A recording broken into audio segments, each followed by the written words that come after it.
That's one. Let's see.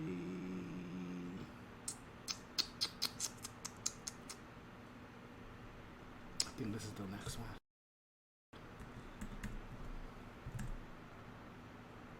There we go. That was it. That was it. Okay. Levels is good.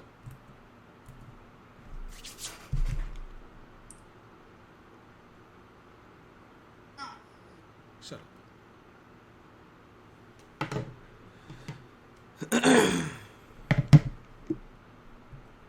All right. Well, we got about like 15 seconds left to start. We're going to start on time this time. Promise you. We got some people already. Let's see. Yeah, we got people checking in already. Yo, where you guys calling from? Where you guys listening from?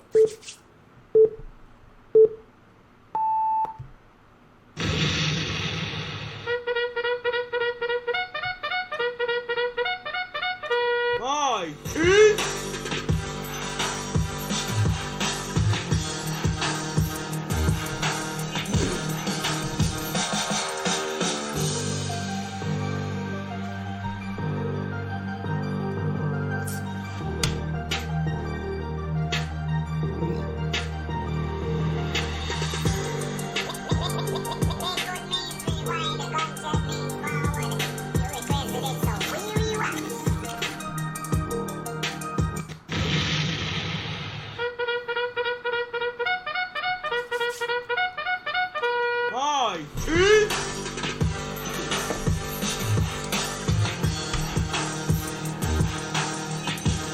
Y'all ready for the show? Let's go. Cause everywhere we go, people wanna know who we are. So we tell them this is the MyT Sports Podcast. Cause everywhere we go, people wanna know who we are.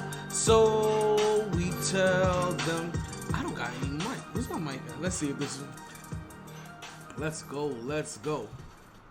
Good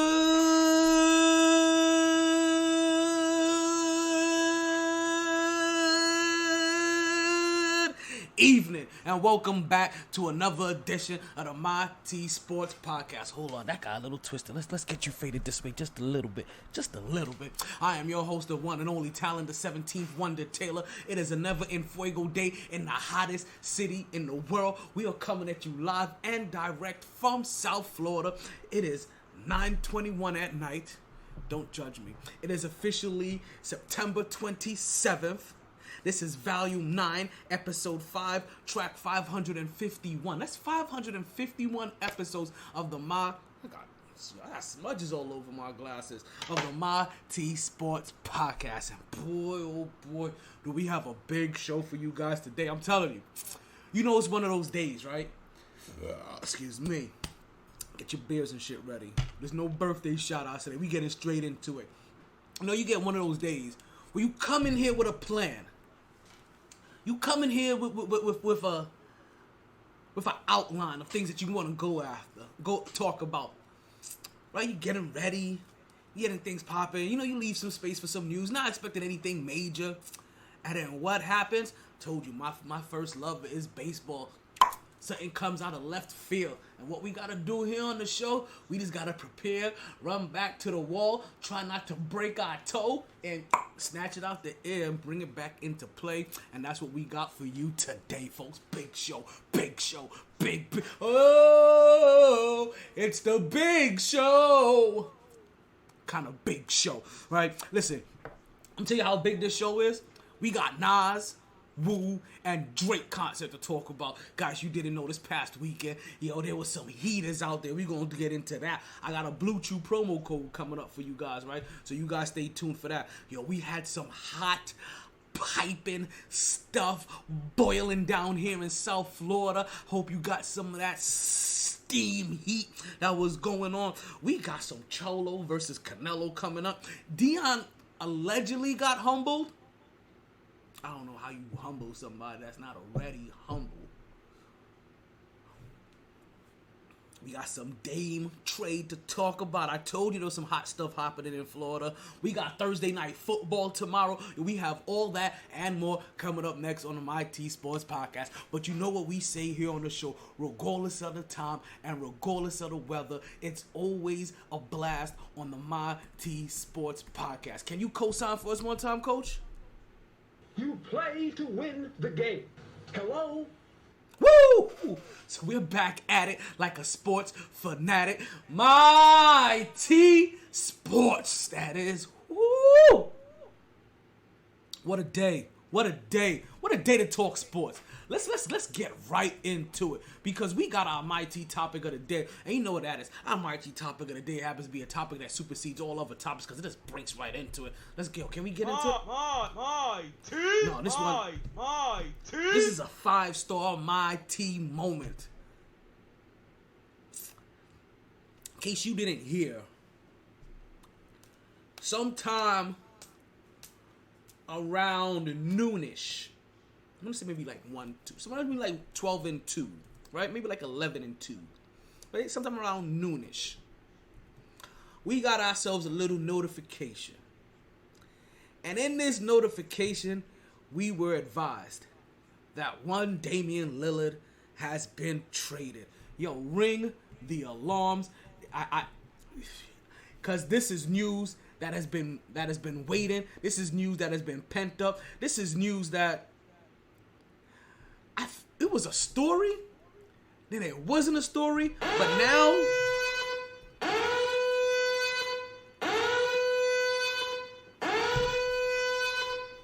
as the Portland Trail Blazers and Damian Lillard allow things to simmer down, right? You no longer had Damian Lillard's name in the news every single day, talk about the places he wanted to go and the places he didn't want to go. You didn't have his agent in the news every other day talk about, well, if Damian Lillard don't go to Miami, then he probably ain't gonna play for you. Adam Silver came and he dismissed it. You know what I mean? He hit him with, like, you know what I mean? Hit him with another cut and another cut and another cut. It's like the seatbelt don't work and you're trying to buckle up, right? That was my bag earlier. But he hit him with those kind of amendments. Like, hey, yo, no more of this. I'm tired of this. Because basically what you're doing is that you are tampering, in a sense. Damian Lillard was asked on a podcast sometime earlier this year about places he would like to go to. And Dame came out and he was real, right? he was real direct with it.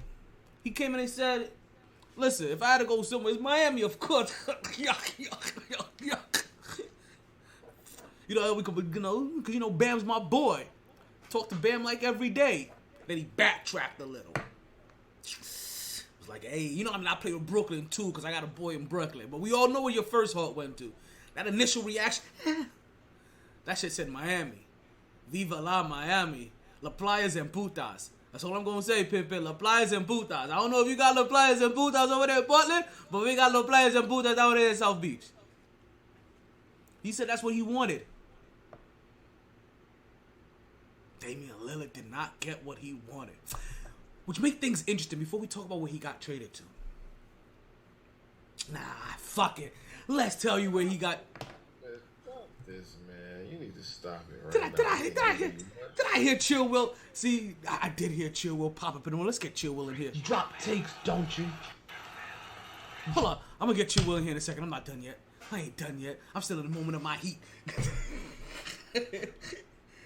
Damian Lillard, he ends up at the Lake Show. I know you guys are in the Lake Show. He went to the Lakers. No, calm down. We're talking about the real Lake Show. The city that's surrounded by the 5 Great Lakes. Yes, folks. Damian Lillard. He went and joined Mr. And I'm a freaking champion. 50-piece chicken mini, the Greek African freak. Giannis Antetokounmpo and Damian Lillard is on his way to Milwaukee. Yo, ring the alarms.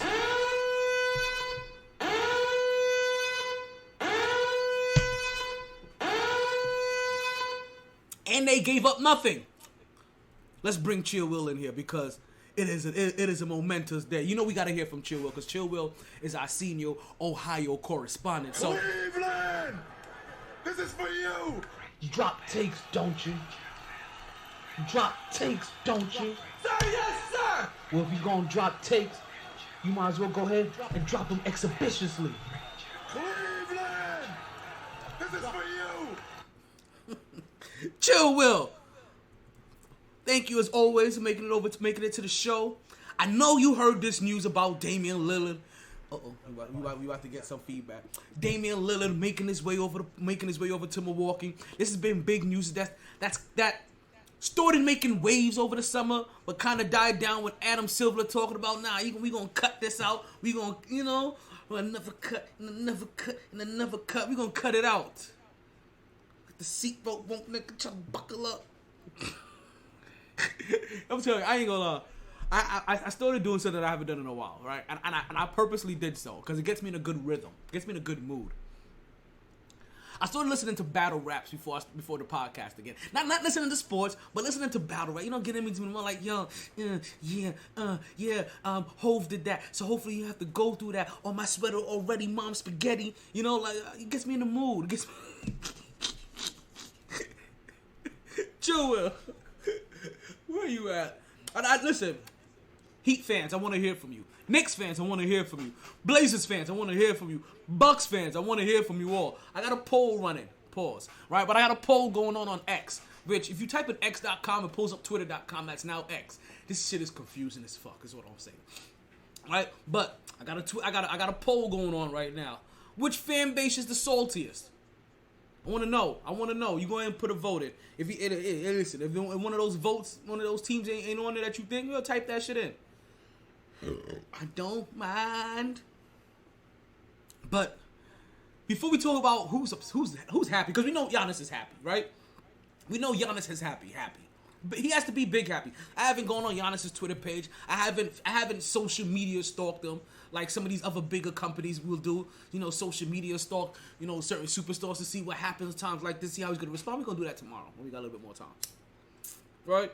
But I ain't social media stalking to see how you responded, but I'm assuming that Giannis Antetokounmpo has to be a happy man right now. I have to assume that he is. Because Giannis Antetokounmpo over the summer, he, just like Damian Lillard told his team, I don't want to play for you no more. Giannis Antetokounmpo told them, hey, yo, get your shit together, B. Get all of this together because I'm going to pull the LeBron on you. If I don't feel like you're doing the necessary steps to try to win, then I may just bounce. I can't guarantee my future here with you if it don't look like you doing what's necessary for me to be a multi-team champion. Because right now, we spinning our wheels. Right now, we look like the New York Knicks. We're just stuck with Bobby Portis and Chris Middleton and one of the Holiday brothers and a bunch of others. Right, we're looking like the Knicks right now. Second place, second round knockout. Unless we run into the Heat and it's a first round knockout. Shout out to Can I Bus. Speaking of Can I Bus, I'm gonna take this quick moment, right, and give a shout out. What's going on, Empire? Oh, that's my homie. Hey, how you? Congratulations. So that you got engaged and shit. That shit is quick as fuck. But listen, I'm gonna say it. Everybody else ain't gonna say that shit. I'm gonna tell you that shit, right? That shit's quick as fuck. But congratulations, though. I'm happy for you because as long as you happy, that's all that fucking matters. But that shit was quick as fuck, though. But hey, you know what I mean? When love and that dick is good, then all bets are off. Shout out to my homegirl. She just got engaged. She said yes. He went to Jared. Not the Subway guy, but the Jared with the rings.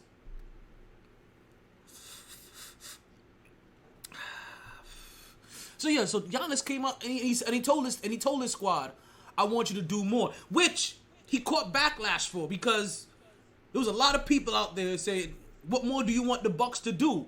They have been putting a winning team around you for some time. They can't, like, they got you Christmas, they got you this. But I can understand what Giannis like. You got us this, guys.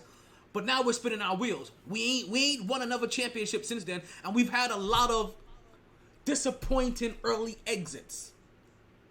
Because you don't want to call them failures. But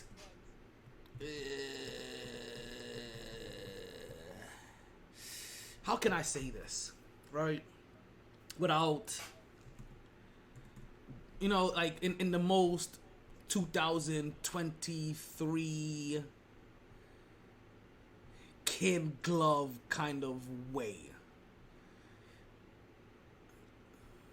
You have failed this city.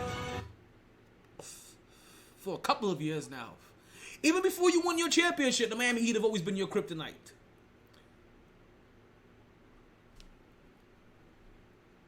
You remember them early passes. That first year the Miami Heat went, the Jimmy Butler Miami Heat went to the championship. They went through the Milwaukee Bucks, who was a favorite. Don't get it twisted. So why Giannis may have caught shit, right, or caught a lot of heat for voicing his displeasure with his teams not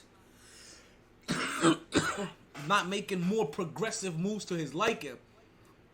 You can see it, right? Because while that fan base and while the organization is happy with that championship, and while they're happy financially, right, with that team constantly making the playoffs and being a contender, right, and Giannis isn't happy because while it looks like he's a contender, he realizes that I don't have enough around me.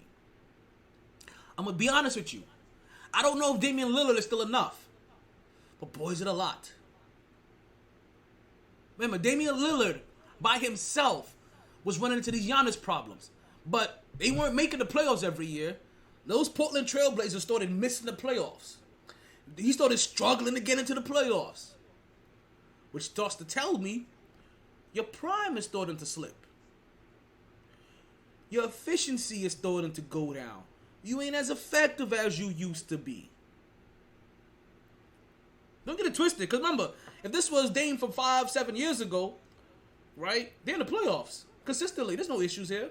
But he can feel the slippage himself. He knows he's losing a step on a step back.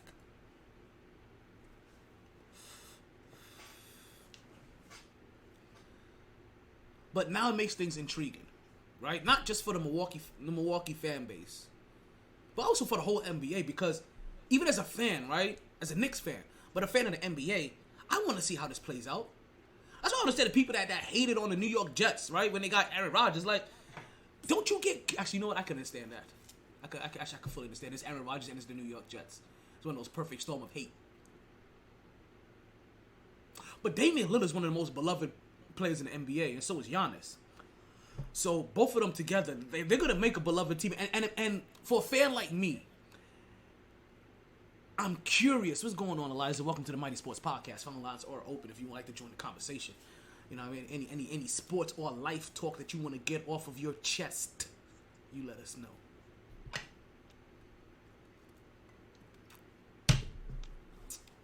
So, as Giannis Antetokounmpo is also one of the more beloved people in the league. Like, these are two lovable guys in the league. So, I want to see how this plays out. I'm curious how many other individuals, right, other sports fans, other sports aficionados, other people in sports would like to see how this plays out. And if they do win, let's say they win 2 back-to-back, does the hate start to come? Like, how quickly does the hate of Damian Lillard and Giannis together start to happen? We got Eliza calling in. Welcome, Eliza, to the MyT Sports Podcast. Let's see if we can get you in here. First of all, you talking crazy. I am talking crazy. I'm always talking crazy. I mean, you always confuse me on talking crazy. How was I talking crazy this time? You do this shit on purpose just so I can say something. You know, I don't even know. You know, I don't even know you're there until like I hear you coming, and I'm like, okay, he heard all this shit. I just be talking. The fact that you said that he passed his prime is ridiculous. That's ridiculous. Or the team. How about the teams around him just got better and his didn't?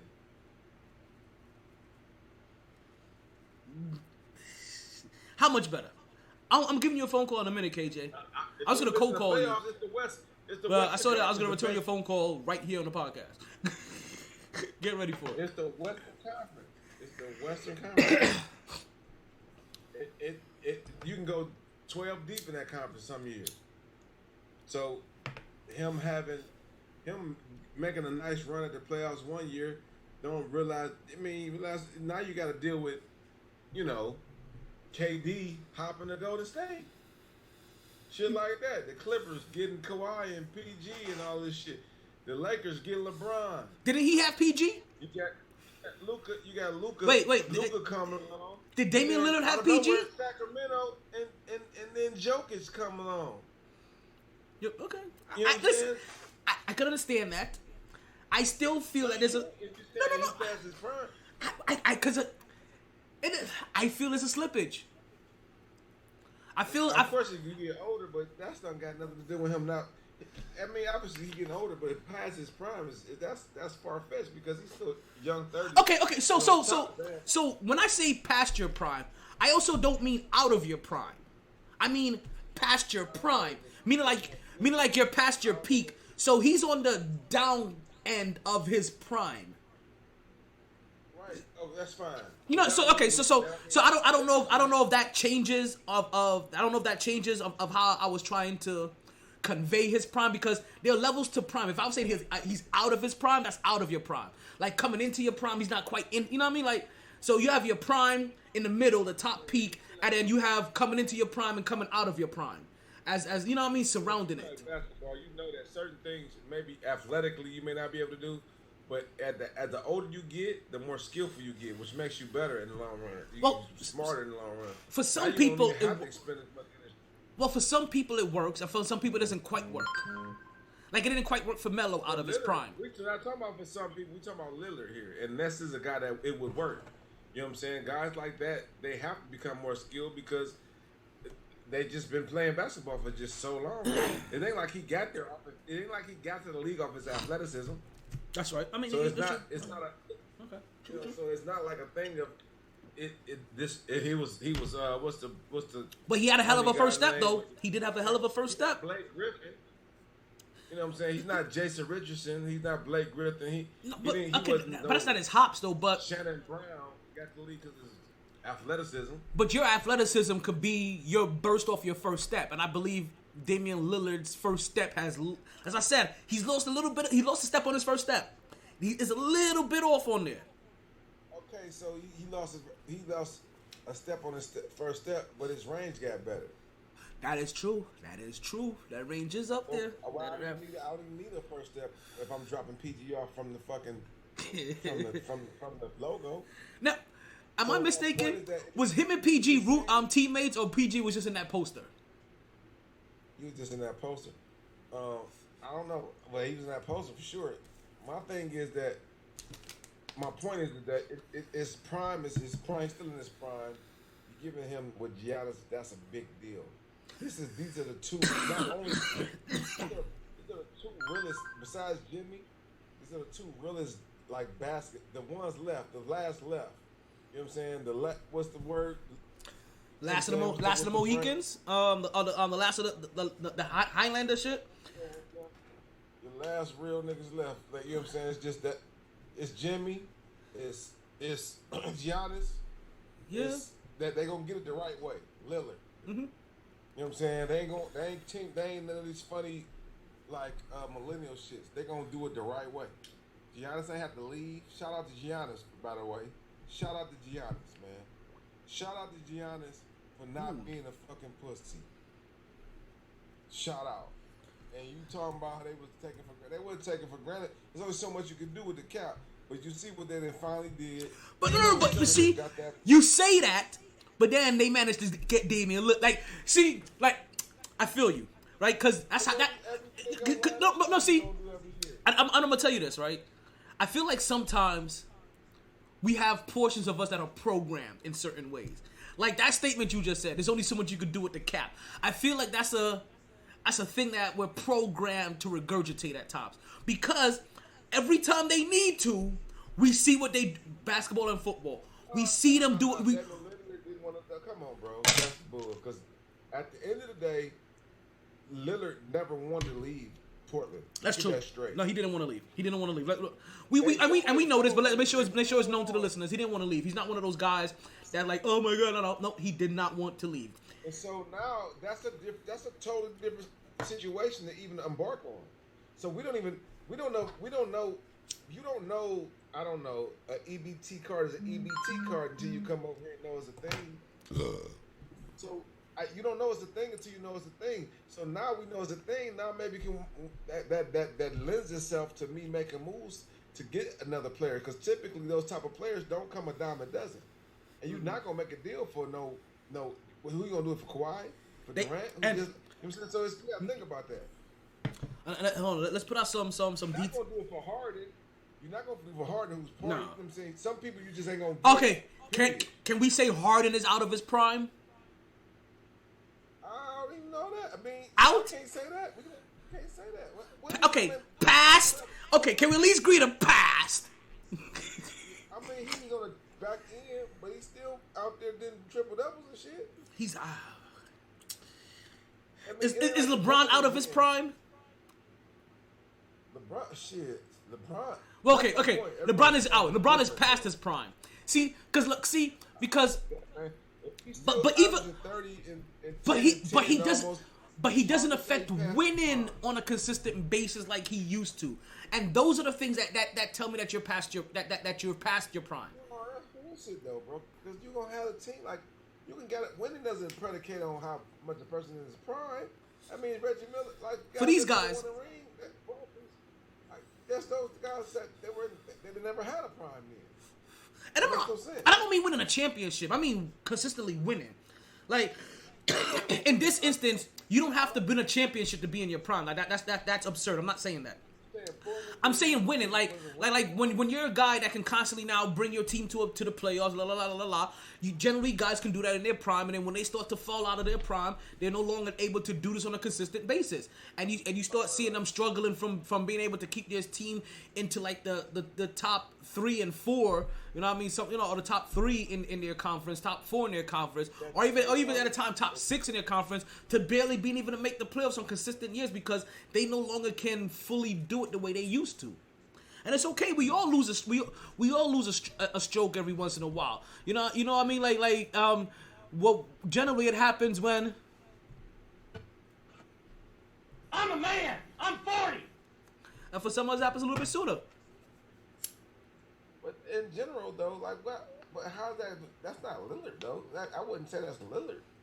I mean, remember people thought Vince Carter was washed up? But until you go somewhere else, and he done reinvented himself and everything. So your prime can be as long as you make it, and it can be a different type of prime. Prime is prime, though. You know what I'm saying? If you putting up the numbers, if your stats still say you hitting 30 a guy, you know what I'm saying, 28 and 6 and 4, like. You know but your defensive rating goes down, your effectiveness goes down, and to use a baseball term, your WAR goes down. No, I'm not saying that.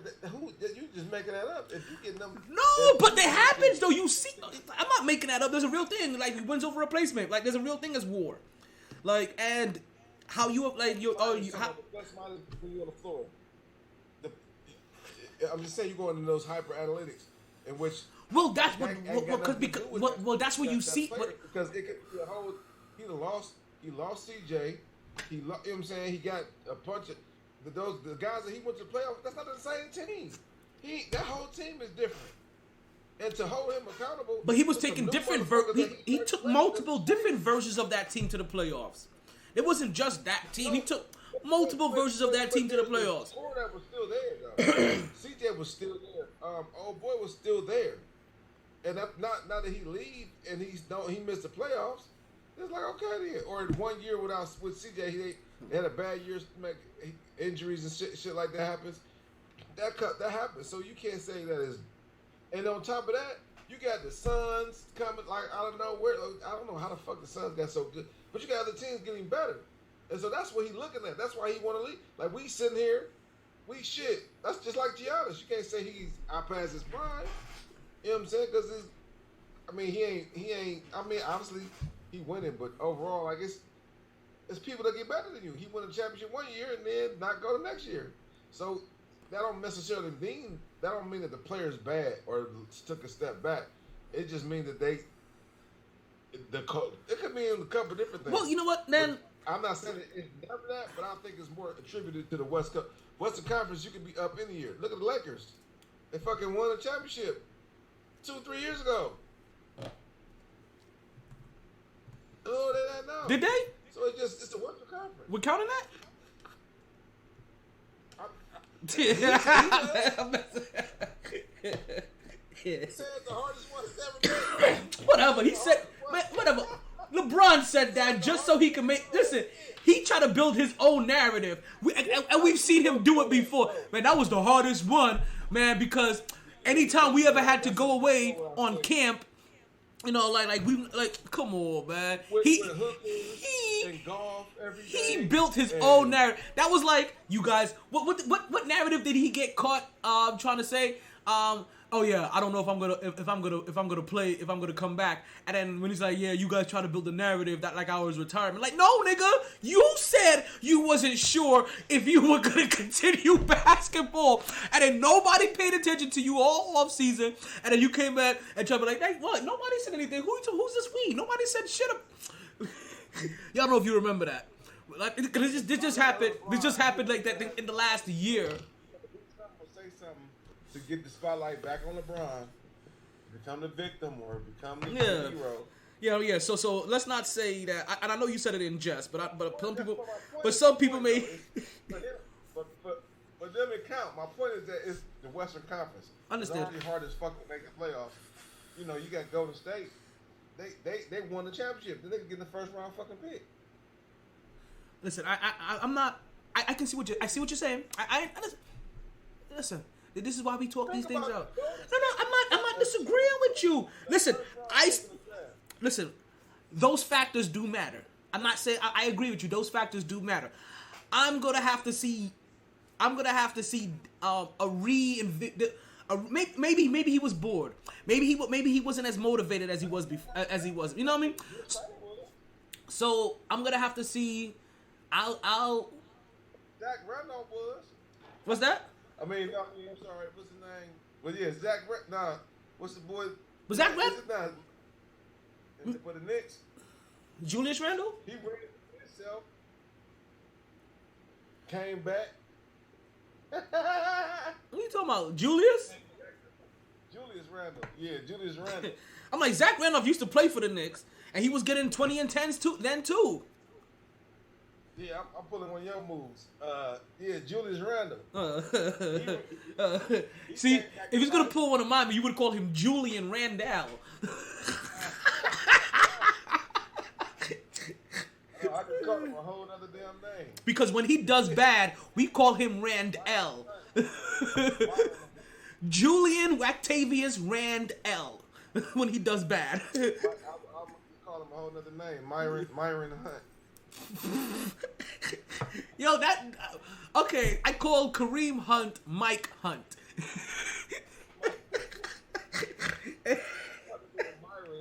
Which is so, how crazy is that? We were just talking about him, and then they brought him back in the league. Suddenly. And brought him back to Cleveland. And I missed out on him. I'm so mad about that.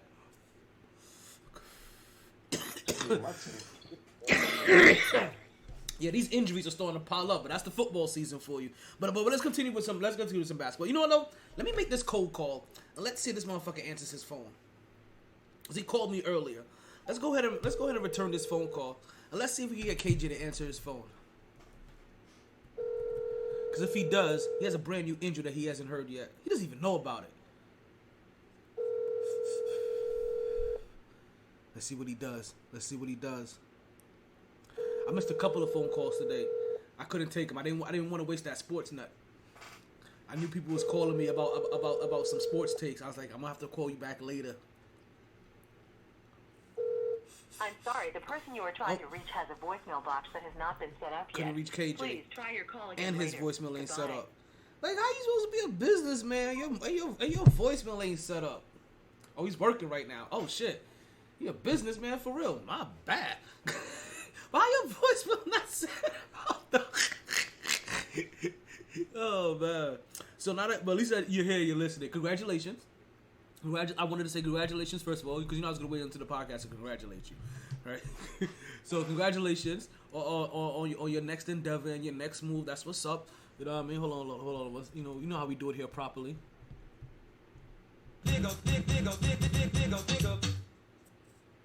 We gonna miss you, but you do what you do for your future, for your paper. Like, I wasn't joking. I have a goddaughter up in Virginia, up in the DMV area. So, yeah. We'll see what happens. You know what? We don't have KJ here. Actually, you know what? I'm gonna have to wait till KJ gets here for him to hear this intro, because KJ has a brand new intro. KJ has an official intro, folks. But we're gonna have to wait until we can actually hear KJ's voice. I can't I can't pre-play. Pause. I can't pre-play her intro off of, you know what I mean? Like, no, I want the real thing. Like, you don't waste the Viagra like to beat off. You waste the Viagra when Shorty finally responds to all your messages and she pulls up. You know what I mean?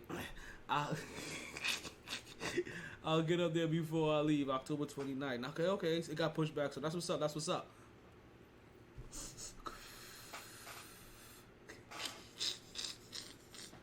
Oh man, so I know you, and I saw your phone call too. I was doing a million different things. That's one of the million things I was doing, and it was tedious, and I didn't finish it up until like right before the podcast. But yo, this Damian Lillard move is big, and like I said, I have a poll, right? I have a poll out there. You guys make sure you go ahead and share that poll as well if you don't mind. I'll appreciate it. I want to know which fan base is the saltiest right now. Is it Heat fans? Is it Trailblazers fans? Is it Knicks fans? Is it, who else would I say? Who else did I put on there? Whatever team did I put on there? Is it Brooklyn fans? Or Lakers fans upset? Like whatever team am I thinking about? Did they think were in the Portland, were in the Damian Lillard hunt? Or Phoenix fans upset? Oh, there were Phoenix rumors. Because there were rumors that Aiden was possibly going to get moved to go ahead and bring in Damian Lillard. You know what? I didn't even see the three teams involved in this trade. I just know that Milwaukee basically gave him up for the Holiday and the white dude that everybody calls Dirty. Like, that's that's about it. That's all I remember. Let's see if I can find a quick image of it. Good. Thank you for images. I don't gotta read through 8 billion freaking articles. Pop this up for your boy one time. So let's see here. So look at this. That's funny. Portland Trailblazers, the Phoenix Suns were involved in this.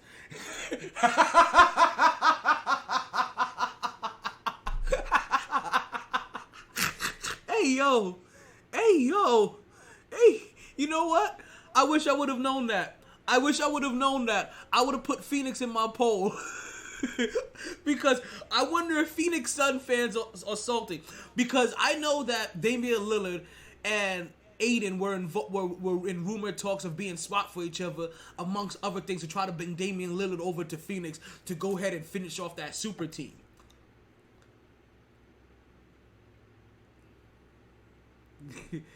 But who gets in here? So the Phoenix Suns get Yusuf Nurkic, Grayson Allen, that's the white dude everybody calls Dirty, right? Nasir Little. Speaking of Nasir, we gonna talk about that Nasir Jones concert I went to earlier this weekend. That was pretty fucking dope, right? They get Keon Johnson, right? And that's the Phoenix Suns. That's who. I'm sorry, I said Portland, but that's the Phoenix Suns who gets Jokic, Grayson, Nasir, and Keon. And Portland gets Drew Holiday, DeAndre Ayton, Tumani Camara, and the 2029 first round pick. That's it? See, you know what though? I shouldn't say that's it. Because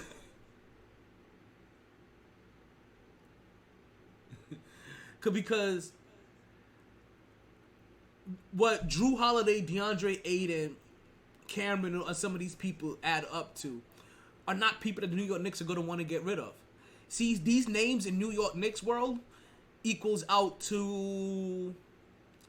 Damn, I'm forgetting the Knicks players already. Equals out to Emmanuel Quickly. And it equals out to that other light-skinned boy that's now playing point guard for us. I mean, shooting guard for us. I'm forgetting his name suddenly. Right? That's who those names equal out to. It equal out to those guys that you've already grown to love, including a first-round pick, because you know they go to fleece the Knicks. So it's gonna end up being 2 first-round picks. And hopefully you also get rid of Fournier. Let's see what we got here. We got KJ coming in here. Alright, so let's say it's officially have a legit reason to not like the Heat. Dame was supposed to go to the Heat, and Dame would be there. It would have been another team in the East, clearly better than Milwaukee. Let's see. What else we got here? If Dame would have been there, it would have been a team. Giannis wouldn't re-up with an extension, and would have eventually changed, and who would have swiped? He's talking about. See, he hit me with an alternate universe kind of shit a while ago. That's what he hit me with. He hit me with the multiverse of what would have happened if Dame would have went to the Miami Heat. But you know what? Let's stay basketball. Let's stay basketball. What ends up happening, right, is that if he doesn't go to the Heat now, right? I mean, the fact that he doesn't go to the Heat, and now that he's in Milwaukee, we now suspect that Giannis is gonna be happy for some time and want to stay there. Hopefully this pleases Damian Lillard and he re-ups in Milwaukee. Even though I don't think he's in threat of not having of being out of a contract. I think he has at least 2 years on his contract, and maybe even a player option after that. So now what this does, this obviously reopens that revolving door of conversation that ties the Knicks into Joel Embiid, and even more so, Donovan Mitchell. Because as Chill Will knows, as our senior Ohio correspondent, right, that Donovan Mitchell does not want to stay in Cleveland. Cleveland! This is for you! Is basically what he told them while giving them the middle finger when they offered him a contract extension. They've offered him a contract extension twice now, and he's like, "Yeah, nah, I'm good. I don't think this is for me, B. I don't want if I'm gonna live in some place cold out east-ish, it's gonna be New York." He's like, "Fuck this. This isn't big city enough for me." Said that neither. He definitely didn't say that. What did he say? I know. I don't know about it. Maybe it's not the extension. I don't know. He just don't want to be stuck in some place he's not winning. I get that. Because I get that. But overall, he ain't going to New But York. if his heart is in it, he can win with this Cleveland team. This Cleveland team has the pieces to win. If he's dead, but I mean, he might not want to do that. If Jimmy Butler, like, man, just come on. You know what I'm saying? now you bringing Miami into this. See, I have not heard about Damian Lillard tied into the Miami Heat. Have you heard something different? Talk to me. You ain't gotta hear about it to make it. They know each other. You ain't gotta hear about it. I'm just saying it don't make sense for him to go to New York. But who and what? But he wants to go to New York, and he wanted to go to New York. That's the place he always wanted to go to. That's the reason why he doesn't want to be in Cleveland, because he thought he was going to the New York Knicks. That's where he wants to go to. What in though? What's that? I think he want to win first. So all that shit about going. So that's what I'm saying. So New York and Cleveland kind of have. Hey, I want to go to LA just to be in LA. So, yeah. Hell no, that shit. Niggas want to win, man. But he wants to win too, and that's what I'm saying. A motivated Damian Lillard, not Damian Lillard, but Donovan Mitchell. That's what I'm saying. A motivated Donovan Mitchell, I believe, can bring this Cleveland team to winning, but I don't think it's in his heart. So he can't rally the troops when his heart's not in it. He wants to be a Knick. He wants to play for them. So if he goes there, he's giving the New York Knicks 181%. I think that's false.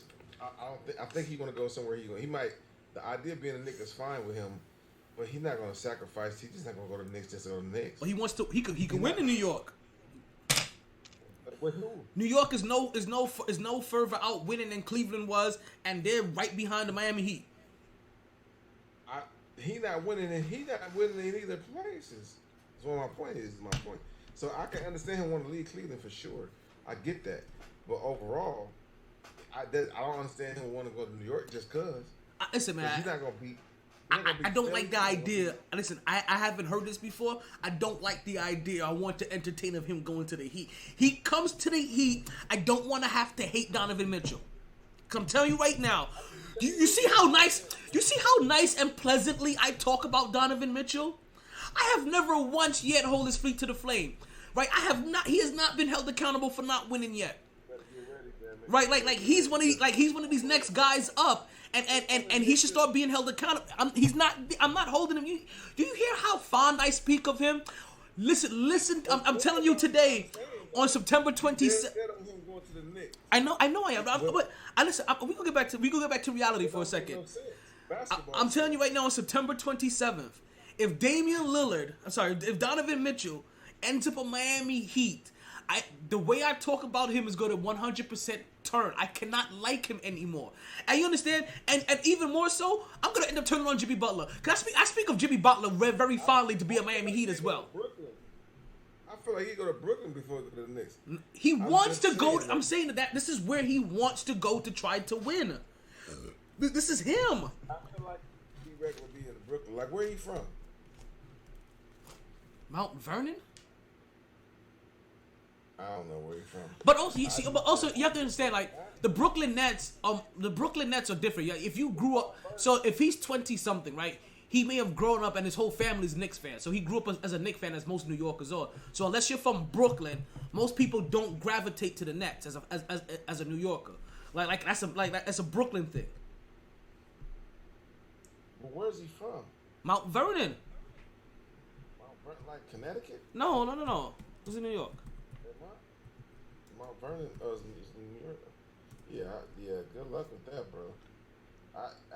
I'm not saying he don't like the idea of it, but if I be damned if Miami say, hey, click, you want to win the ring, or sitting in Boston. Say, hey, see, right now you just saying you just spreading rumors. You're spreading You're trying to spread. You're making a wild speculation, but see, you're doing it to try to trigger me, because you know how I feel about the Heat. You're doing this purposely. When I'm telling you, Miami, Boston, Philly. I know what you're saying. I know what you're saying. It makes more sense until a person wants to go somewhere. You making that up, bro? I'm not making this up. No. KJ. Okay. I'm talking about the amount of badness he wants to go to New York. KJ, am I making this up?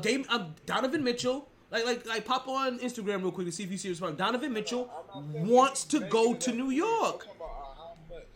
Like he not definitively coming out and say, I really want to play for New York. Like when he went to Cleveland, he thought he was going to New York. He thought it was a done deal. Like, what you mean?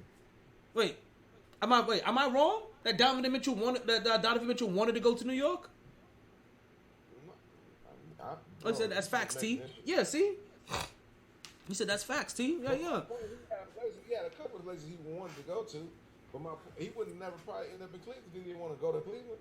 So my point is that that's the reason why he's not re-signing with Cleveland, because he wanted to go to New York. This is the reason. I'm not making these things up. So Joel Embiid being tied to New York. I need you to know, if Miami or Boston or Philly come knocking, kiss that hope goodbye. I'm gonna tell you this though.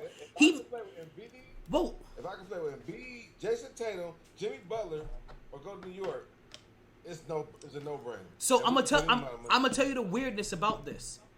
There's a small part of me that already believes he may end up in one of those teams, because I don't think the New York Knicks want him anymore. Get the fuck out of here. That's crazy. You see, exactly. But I live. Remember, hey, you're my senior Ohio correspondent. I'm your senior New York correspondent, all the way from Florida. I'm telling you what I receive on a daily basis. Like, Like this isn't one of. Why they wouldn't want him. What's that? If they try to tank, that's the only reason why they wouldn't want him. Nah, like there's a small part of me that believes that the New York Knicks no longer wants Donovan. But listen, I could be wrong about this feeling, right? I'm getting this weird vibe from how the organization has been maneuvering and some of the verbiage when it comes to Donovan Mitchell, right? Now I'm gonna tell you this: Donovan Mitchell coming to the Knicks is more of a lock, right? And there's more truth to that than there is about Joel Embiid. Joel Embiid is the rumor. Joel Embiid is the pipe dream. Joel Embiid is the pie in the sky. We're like, oh, if he's unhappy, no, that's the like he's the Donovan Mitchell is up there. That makes sense. Yeah, like he's the if this and if that, if this and if that. Donovan Mitchell, I know for a fact, wants to be a Knick. Like this is a goal in his life. Like if there's anybody else out of all of these people who were hopes, You know for a fact that he wants to be a Knick more than he wants to fucking win a ring. he wants to win a ring with New York. That's the thing about. That's the thing about it. That's like okay, Carmelo Anthony. He wanted to win a ring in New York. He wanted to be a Knick. No, bro. That's at the end of his career on some bullshit. He ain't. That's no. Fuck that. So when people want to go to him, battle with Kobe at Denver, he no. He didn't say, "Hey, I'm on a leave to go to New York." No. Yeah, he did. He didn't do that. My point. Yeah, he did. My point is, that, no, he didn't. When he had at least two contracts there in Denver. He wanted to go to New York. Okay. My point is that in his prime, because he went to New York after his. Talking about somebody on the end of his prime. That's when he went. How long did he spend in Denver? He didn't go to the end of his prime. He went after his rookie contract that had expired. So he you did the rookie contract. You get that first extension. After that first extension, he bounced. Like all of these guys have done now. These are the Carmelo Anthony, LeBron James, Dwayne Wade, and them were the first wave of guys to start making that popular. Let's leave right at the end of our rookie contract. We're not gonna wait and do another 5-7 years with this team and wait. No, we're gonna start making our moves right then and there. Those are the guys that started that. That's Carmelo Anthony coming to the Knicks. These are in their prime. Carmelo was in his prime against the Knicks. He was still in his prime. He was actually coming out of his prime and while he was in his Knicks too. Like he was, yeah, or he was coming past his prime with the Knicks as well, but he was still in his prime with the New York Knicks. Had a couple of injuries, bad. He did like 7 years with the Knicks.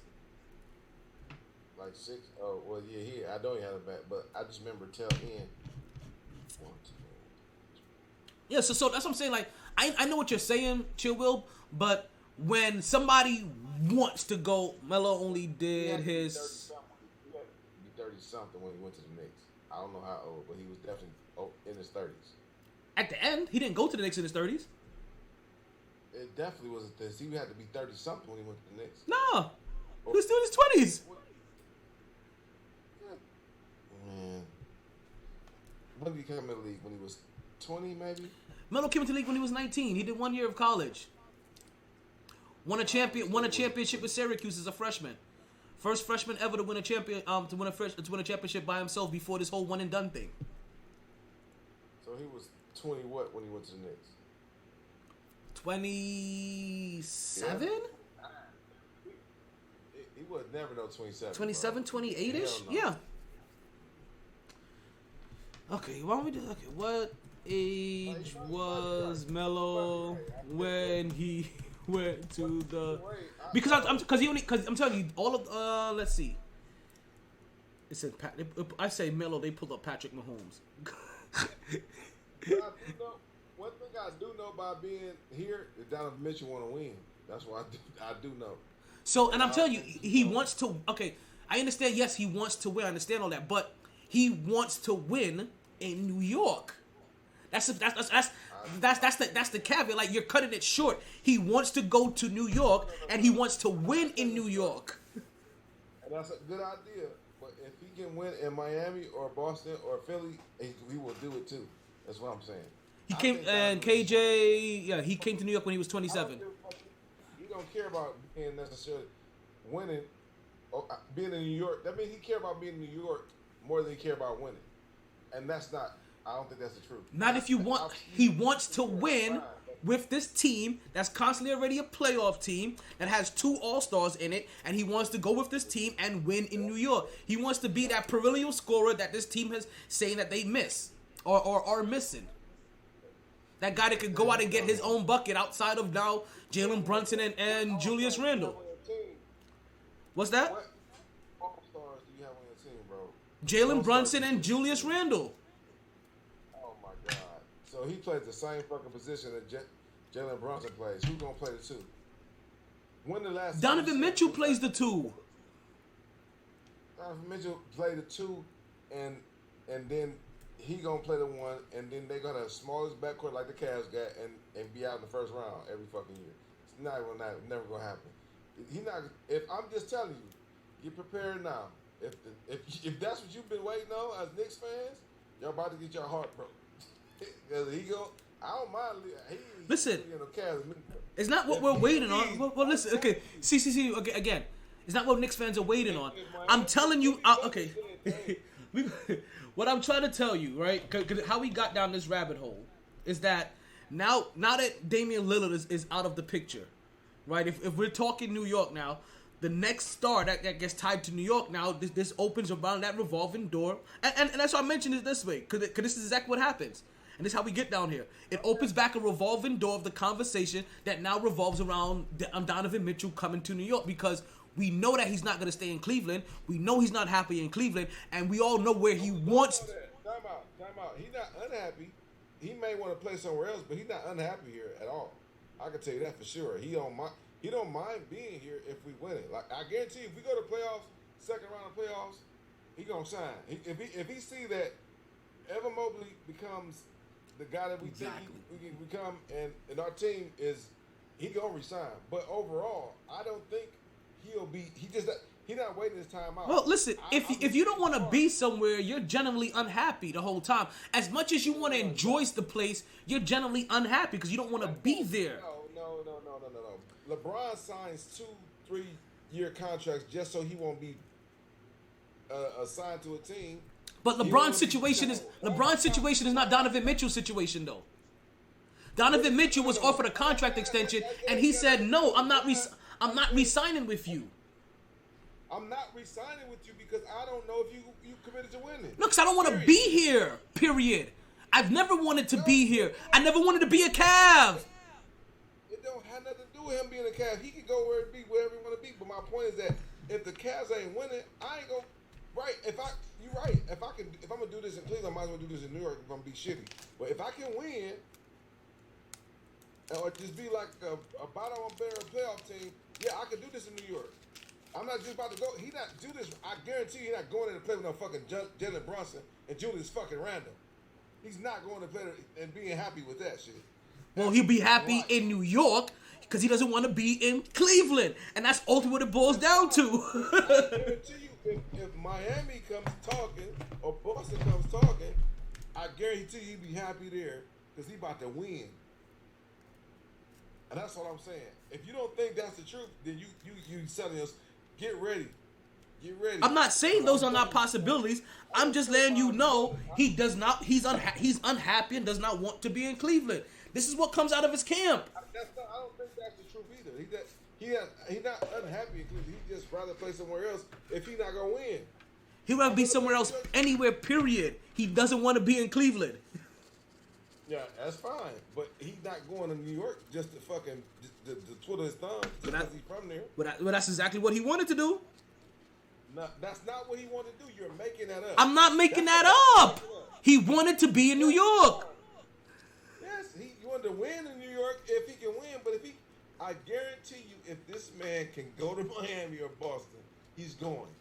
He's not gonna pick New York. If they say, "Hey, we got the same contract on the table, Talon."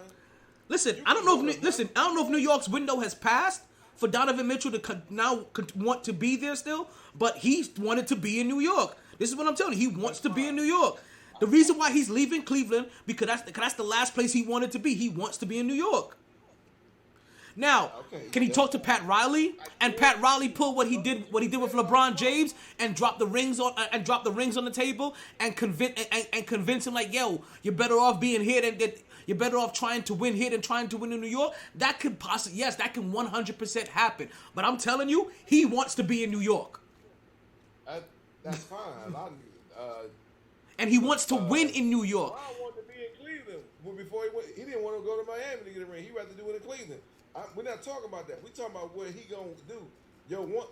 He's not about to be making a dumbass basketball decision just because he wants to be in New York. Well, he wants to be in New York, and he wanted to win, and he wants to try to win in New York. Carmelo would tell him not to do that. Oh no, Carmelo would tell him to do it. Actually, Carmelo tells people to do it. No, Carmelo ain't gonna tell him to do that. He gonna tell him like, cause he with the fuckery like all the rest of them Durant's and LeBron's. He gonna tell you go get you a man, run a man, and go fucking win a ring. Cause that's what the fuck I never did. He never gonna tell him to go. Carmelo gonna tell him to go do it in New York. No, he's not gonna tell him to go do shit in New York. He gonna go tell where you can go win the ring at. I would like for you to do it in New York if it's possible. But if you can't get Embiid to come with you or whoever the fuck come with you, go where you can get a ring. All these Garnetts, the Paul Pierces of the world, all these the LeBrons of the world, all these motherfuckers saying the same goddamn thing, and he even Carmelo, I guarantee you, why the fuck you thinking in his career he's jumping from team to team trying to get a fucking ring? So that he gonna tell him not to come to New York if he don't sacrifice a ring to come to New York. Of course he want to come to New York. He's not sacrificing no ring to do it. Carmelo Anthony is a New York like alumni. He's gonna tell him to go to New York. He's not gonna convince him not to go to New York to try to win a ring. It is not that serious. And when Melo was here, the organization was a completely. People fuck about these teams. And when Melo was here, the organization was a completely different organization. But it don't make a difference. That's you speaking from a fan standpoint. From a player standpoint, they don't give a fuck about these teams or these owners. I'm trying to get a wing to fit for my legacy, and so I'm going where I can do that at. They've already shown you. Look what the fuckery is going on now. It's still going on. I know what you're 100% right. And then every once in a while, there's a solid person that comes out and says, "Yo, I see what's going on over there." But he has said it already that he's him. Donovan Mitchell has already. I'm telling. Oh my goodness. When's the last time he said that? This has already come out of his. Okay. This is information already come out of his camp. Like what I'm telling you, like this is already this. I don't want to hear nothing about no camp. When did he say that? Because LeBron didn't miss no words.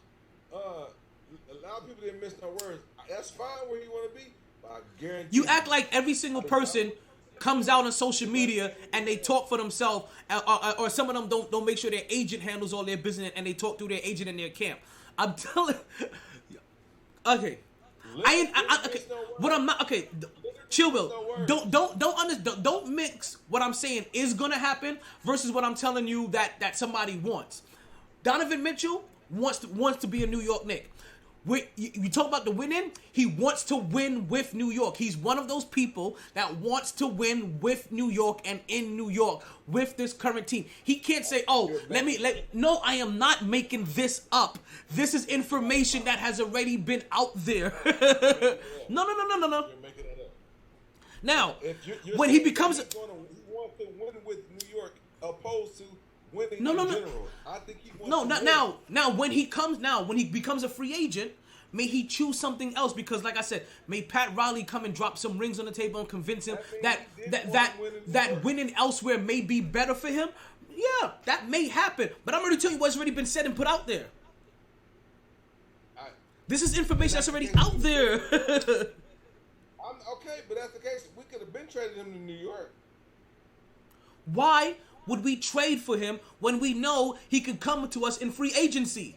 Because he doesn't want to be in Cleveland. What do you mean? We gonna wait 2 or 3 years to put. Okay. We waited 1 year. We waited. The New York Knicks waited 1 year. We waited until the team got better and better solidified. Because if we would have came when we did, if we would have traded for him, the current team that's winning right now with the New York Knicks wouldn't even be here. We got him 2 years in a row, so it's about to be this. That's 3 years. That makes no sense, G. No, it don't. You don't wait 3 years so he can come. That makes no sense. And you don't know what's going to happen in 3 years. That's not how teams operate ever. Never. That don't happen. Hey, let's wait 3 years. Is he gonna be a free agent anyway in 3 years? What? Okay, so they tried to trade. Okay, no. Okay, so listen. So they tried to trade for him, right? That trade didn't happen. Then he goes to Cleveland, and you know that he's not going to re-sign there. So you can start building your team however you want to build it, and when he comes in free agency, shoot your shot again in free agency. We don't have to trade with Cleveland to get Donovan Mitchell if Donovan Mitchell is going to come to us in free agency or has a possibility to come to us in free agency. Why have to give up assets when we weren't willing to give up those assets to get him from Utah? You say it don't make sense, but it's about to play out. Nothing has happened so far. Unless Donovan Mitchell now all of a sudden has some weird Achilles injury, but it plays out. We're not gonna go give up assets. We know he's unhappy there. This happens every we don't have to back this up, Joe. Because you say franchises don't function like this. Franchises function like this every goddamn day. Why would we go trade for a player that you know is gonna hit free agency when we don't have to give up assets for him? If you've already heard a player's not going to let me tell you something. A coach or a GM is not going to wait 3 years to go get like, hey, you know what? Let's wait 3. They ain't going to be there if they fucking losing. That makes no sense. You say, hey, yeah, you know what? We're just going to wait 3 years until the next free agency to get set. Okay, I know he's going to come. It's not put. Don't even know. Listen to me. You're not putting your shit on pause. You're not putting your franchise on pause. You're not putting your franchise on pause. What you're saying is that we can still do better, or we can still maintain and manage, and we know that he will be available in free. Chill, Will, you're wildin'. If I trade, bro, if I trade for him, at least I know I'm getting him. Why trade for him? If I let him go to free agency, anything can happen. That's not how GMs operate. Are you out of your mind? If I was to sit like that's how Boozer. Okay. That's how we lost Carlos Boozer. There's been plenty of places. Oh yeah, go ahead to free agency if you want to, and fuck with Pop. Let me tell you something, T. Go ahead and let him go to free agency if you want to. Okay, and so let him fuck with Pat Riley. All right, so that's what I'm saying. The Knicks franchise. Okay, you just said they're not gonna win with Donovan Mitchell. So if they get him or they don't get him, it really don't matter, does it? You just said they're not going to win with Donovan Mitchell anyway. So if they get him or they don't get him, it really doesn't matter. The New York Knicks feel like this. We don't have to break our back to go after Donovan Mitchell. We good where we're at. We can keep building what we're doing right here. Gotcha. But if he wants, my point is, I'm not talking about the Knicks. I'm talking about if he wanted to be there, he would go there. He would say, "I swear I want to be. I want to get traded there." He gonna say, "Well, you know what I'm saying? Like, okay, if you want to be there, at least Cavs can get something back. We ain't gotta listen, and this was not everybody goes into the media. Not everybody goes on social media and airs out all their shit. Hold on, what are you talking about social media? Okay, so because everybody's not like that. You're talking about me, Donovan Mitchell, talking to the Cavs. Ain't got shit to do. You ain't know this deal was gonna happen with Milwaukee, did you? Till you seen it. No, it ain't got nothing to do. You bring a whole other shit. But okay, but I didn't know the Cavs. Okay, also like I didn't know the Cavs were gonna swoop in and get Donovan Mitchell anyway because the New York Knicks were in. Did we not? Okay, let's start here. Were the New York Knicks not in talk? Okay, when you guys got Donovan Mitchell, were the New York Knicks not also in talks and putting together a trade package to try to get Donovan Mitchell? Of course. Okay, then that was because he wanted to be a New York Knick, and that was already said and vocalized. Now, it may not have been vocalized how Damian Lillard vocalized it. It may not have been vocalized how LeBron James vocalized it. But it was put through the proper channels, so this was already known. And if now I don't know if I don't know if talks with you I don't know what was going on in Cleveland because Cleveland came out of left field to me when it came to this package. He not going nowhere where he didn't okay. Typically, those guys like that okay those trades. And so obviously he wanted to be a Cleveland to a certain degree. If they couldn't make that work, he said, "Well, these are the top three, whatever." But also he realized. Third team on the list. But also, if you realize, okay, I go to Cleveland, I'll try this out, and if it doesn't work for me in 2 years, I'm bouncing, and that's it. Right, for sure. And it's really it's gonna be 3. And so my point is that if I'm the Knicks and I want him, or he really wants to come, he would let the Cavs know. So they go, hey, if we go, I'd rather lose, get something than just not if the New York Knicks don't want to do business with the Cavs though. So at this point, They don't want to have to go trade. But my point is, you making a whole lot of shit up. No, I'm not, dude. I'm not, because why? Okay, so he makes it to the Cavs. I'm telling you how this. I'm telling you how this play. Like you know the front office and how they operate. Because I'm telling you, I have the inside information. No one does. No one knows this. So No one listen does. to me, Chillwell. Listen to me, Chillwell. He goes to Cleveland, right? The New York Knicks are now pull themselves back. They know Donovan Mitchell wants out of there. The next thing they have to do is see if he's serious.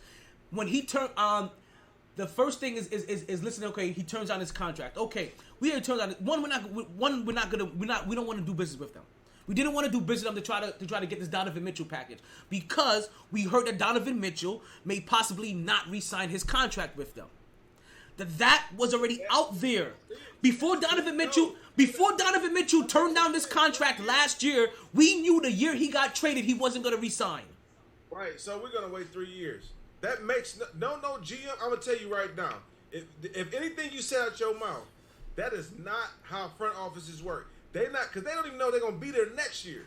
They're not going to wait and say, hey, you know what? We're going to wait 3 years until he comes to free agent to make a move on Donovan Mitchell. So that's not how that shit works. We're not. Never. Let's go ahead and gut our team and give away all our future assets to go ahead and get a guy that if we're you making shit up. No, but this is how they're thinking though. I'm not making this up. Gut no team. You're not gonna, yes, you are. You don't know what they need. You saying they got to gut their team to get Donovan Mitchell? We didn't have to gut our team. But they have to gut their team? Because everybody taxes the Knicks. Bro, we gave up one guy. Whatever, get Donovan Mitchell. Stop the game. Okay, I know what you're saying. No. Now listen to me from the New York standpoint. When it comes to doing business with the Knicks get taxed for some reason. They do. For some reason, they always get taxed. So the assets it takes for other teams to get these players, it normally costs the Knicks an extra person and an extra pick. What a first round pick. Unless it's top 5, it don't even matter. You're not gutting a team. You just saying that to make it sound great. We didn't have to gut a team, and now it's all of a sudden, the Knicks are exception. It was gonna take 3 picks. It was gonna take 3 people. It was gonna take 3 people and 2 picks. It was gonna take 3 people and 2 picks. Julius Randle for Donovan Mitchell or something like that with a first round pick. That's not gutting a team. But they didn't want to lose Julius Randle. I'm not saying whatever it is. My point is, it's not gutting the team. Okay, so if they could have the opportunity to just implant Donovan Mitchell on this team, which they think is going upwards, they're willing to wait out his rookie contract. 3 years, those same niggas ain't even there. Those same coaches ain't even there. Same coach is there. I'm saying after this year, will he be after this year? Same coach is My there. point is that they don't even know if they're gonna be there. I'm not saying that they can't. That ain't. I'm just saying it's less likely for that to ever fucking happen because teams, especially owners, do not operate that way. They try to win now and today. And all I'm saying is, if you fuck around and you let that man hit free agency, you're gonna see. But we're not dependent on him. Okay, so that's the thing. If we lose the opportunity of Donovan Mitchell, it's not the end of the world to us. It's just that we're not. I'm not talking about so that. okay, so what we're saying is that we didn't want to give up the ass. Donovan Mitchell wants to be in New York. That's what we're talking about. Yeah. Because I guarantee you, Pat Riley getting in the room with that man, it's a wrap. And this is part of the risk. You're right. That is the risk, Chill Will, and I'm not denying that. What I'm letting you know that is that all of these things that I told you about about the New York Knicks when it comes to this Donovan Mitchell thing is exactly how they've been playing it out. Because if he comes, he comes. If he doesn't, he doesn't. We don't want to. We don't. Now. You said normally owners, if they want a guy, they intervene. The New York Knicks right now are going through a phase where they want the least amount of intervention from their owner as possible because. We're talking about owners. We're talking about GMs. Well, you also mentioned owners, so I want to make sure I get this out of the way because I also have to say this for Knicks fans, because they want they've been wanting their owner out the way as much as possible because their owner has been somebody that mingles and sometimes gives up assets like the Carmelo Anthony thing. Like Carmelo Anthony, they could have waited a year for instead of gutting the team to go out and get him. Year and 3 is two different things, though. What's that? And the 3 years is two different things. I get that. I truly get that. Like Kawhi Leonard shit, yeah, for sure. Like I said, I know you're saying it, well. It's an odd tactic to take. It's a hell of a risk to take. More than anything else. It's not a risk at all. It is a risk. Saying, hey, no, it is. It's a hell of a. They're just saying, fuck him. If you want to come, he'll come. That's what they're saying.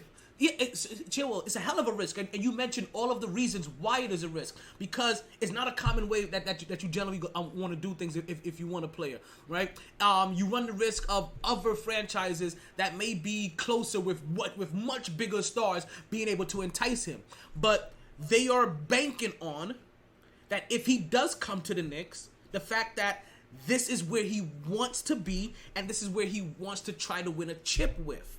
So if this is his personal wants, it's like Jalen Brunson.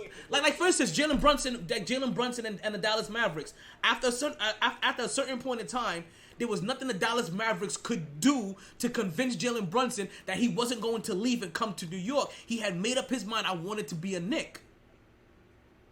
All right, I got that. This is what they're planning on. Instead of having to give up, because they did it with Carmelo Anthony. So remember, sometimes franchises want to try to do things differently than how they did it before. They felt like they gave up too many assets to get Carmelo Anthony for a person that they felt that they could have gotten if they just waited till free agency. Now you have the same opportunity to kind of replay it with a Donovan Mitchell, and they say, you know what? That's different if he at the end of his contract. Of course, if I feel like, all right, then I'm gonna just wait the year. That's different. That's different than saying that I can just wait 3 years. Now, okay, so let's say Donovan Mitchell blows his Achilles.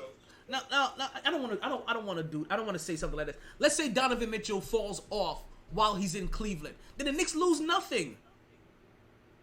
You understand? If he I get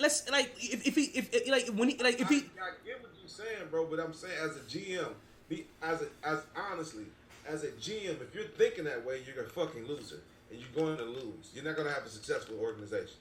Because no successful organization operates in such a manner. Unless they have already a criminal, like their boss. Because I got players, you know what I'm saying? Like but if you're shitty already, you're trying to win, and you take that approach, you're going to be shitty forever. Because you're saying, I'm willing to sacrifice 3, not one, not just all next offseason, 3 whole fucking years. 3 years with the Cavs, so that's another offseason. That's 4 fucking years. That makes no sense. How many years has he played for you guys so far? Is this the second season? 2. So he's played 2 full seasons with you guys? It's about to be his 3rd year coming up with us. So now after that, it's going to take that whole season. Now, so you going to tell me you can wait a whole damn near 4 years? No, nobody's doing that, bro. Niggas don't even got their jobs after that. They don't know what's going to happen in 4 years, bro. You going to say, oh, yeah, you going to wait for something? You going to wait for her to go to this relationship? And then, yeah, I'll wait probably about 4 years to wait for her. Well, niggas do that, and it works for them. No. Some niggas do that, and it works for them. Some niggas sit in the friend zone for 4 years and wait for it, and wait that long for the pussy. And then guess what? They're going to be for the rest of their life if they wait that long. And they end up getting the pussy, though. But they get the pussy. They end up getting the pussy. No, bro. The percentages of a nigga that's in the friend zone for 4 years getting pussy, and that's probably 0.50000000. Nigga, that's if you in the friend zone for 4 years, especially if she ain't in no relationship, nigga, you're never getting that pussy. You just a simp at that point. And he's been getting the pussy for the last 4 years. So you can get some pussy, but you ain't getting that pussy. Pussy that you taking her out to the movies and taking her to dinner and, you know, letting her borrow $100 and be like, you know what, you can just have it, shit. Yeah, go ahead and do that for 4 years. You're right. Sure, I never said it was conventional. Look, this was going to happen. She going to be single again. She going to be tired of his shit after picking your ear off. Oh, my gosh. And then go fuck LeBron James and go fuck Travis Kelce. You gonna be salty as hell. Listen, that person he gets her after she's had 3 kids or 2 at least. No, that's gonna be even worse. He got 3 kids. She got 3 kids, and she still go to a nigga like me that's waiting. Okay, let's move. Let's move on for some basketball, right? I didn't even realize we was gonna get this. See, this is what happens though when we're talking about directly in facts, like two people that are fans of the Knicks and Cleveland fan base, right? So let's bring some stuff down south a little bit, right? Let's Caught on talk. camera in Florida. Florida man decided to bring an alligator with him while making a beer run. Cocaine. I don't know how else to really talk about what I saw happen in Miami on Sunday. Every time I blinked and I looked up, every time I turned my head, like, to be honest with you, red zone for the 1 p.m. to 4 p.m. time frame, you might as well had just put on the Miami Dolphins game. The Miami Dolphins scored 70 points against the the Denver Broncos. Or whatever local city that you have where they play Pop Warner football at, insert that city there and call them the Broncos, because that's what they look like.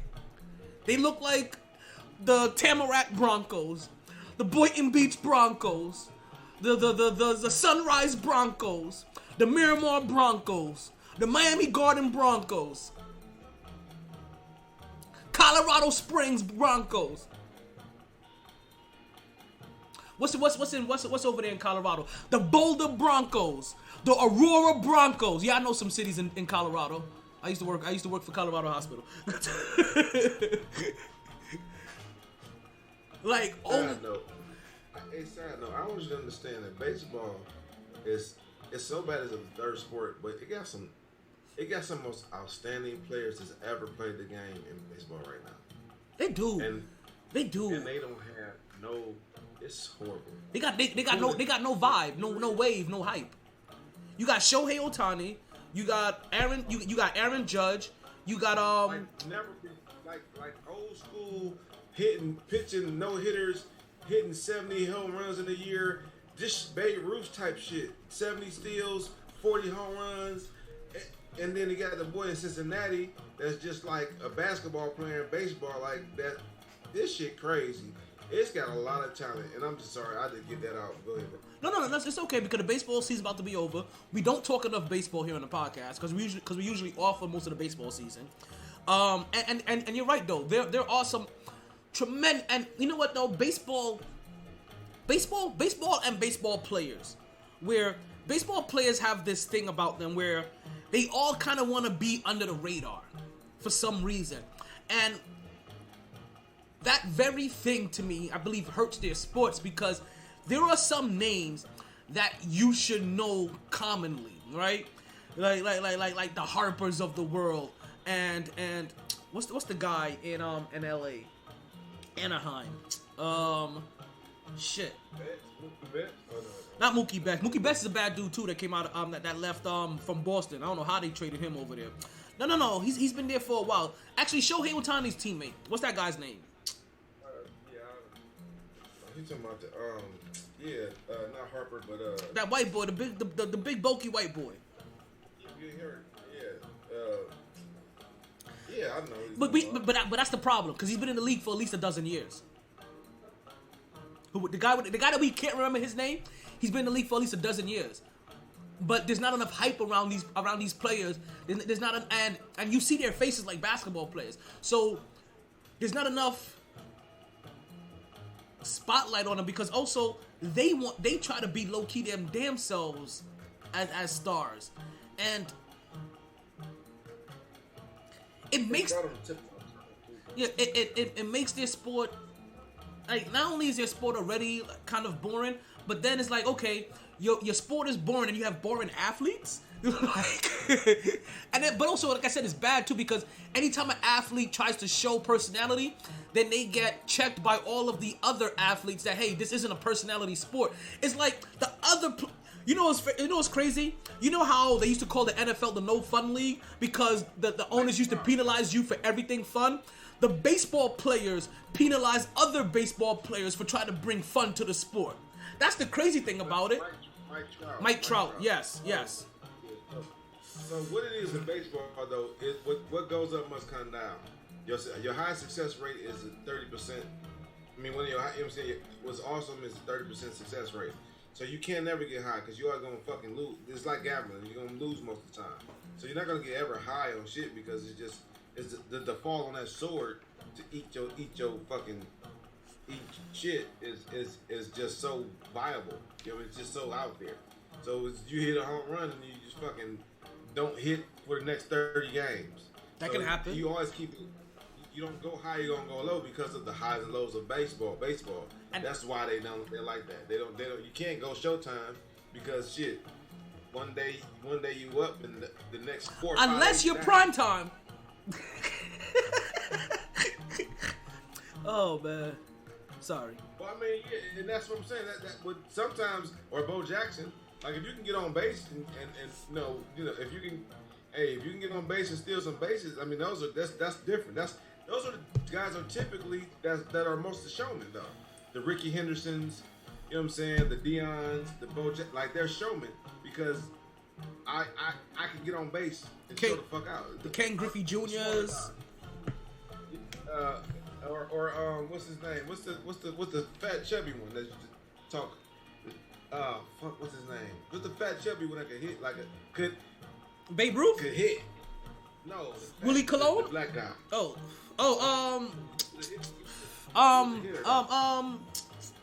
Hank Aaron. No, not Hank Aaron. The fat chubby man. The fat chubby one. With the suburban speech. The suburban speech. What you say for the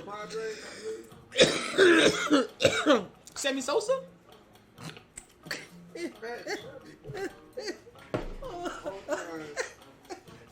What's his name? No, he's like one of the all-time hitters ever. Like he's not like a power hitter. Golly. What's his name? Golly, bro.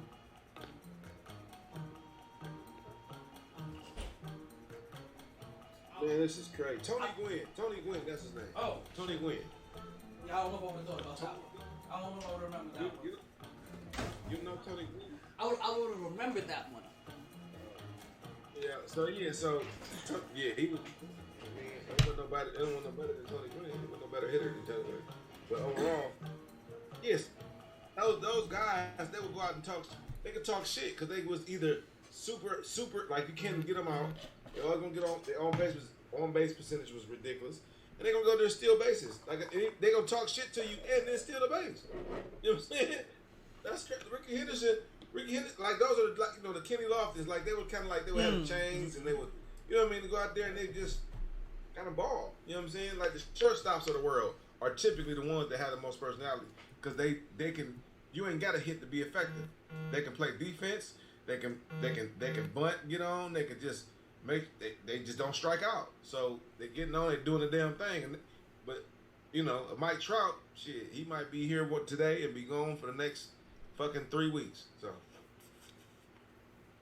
Okay. Listen, how are you?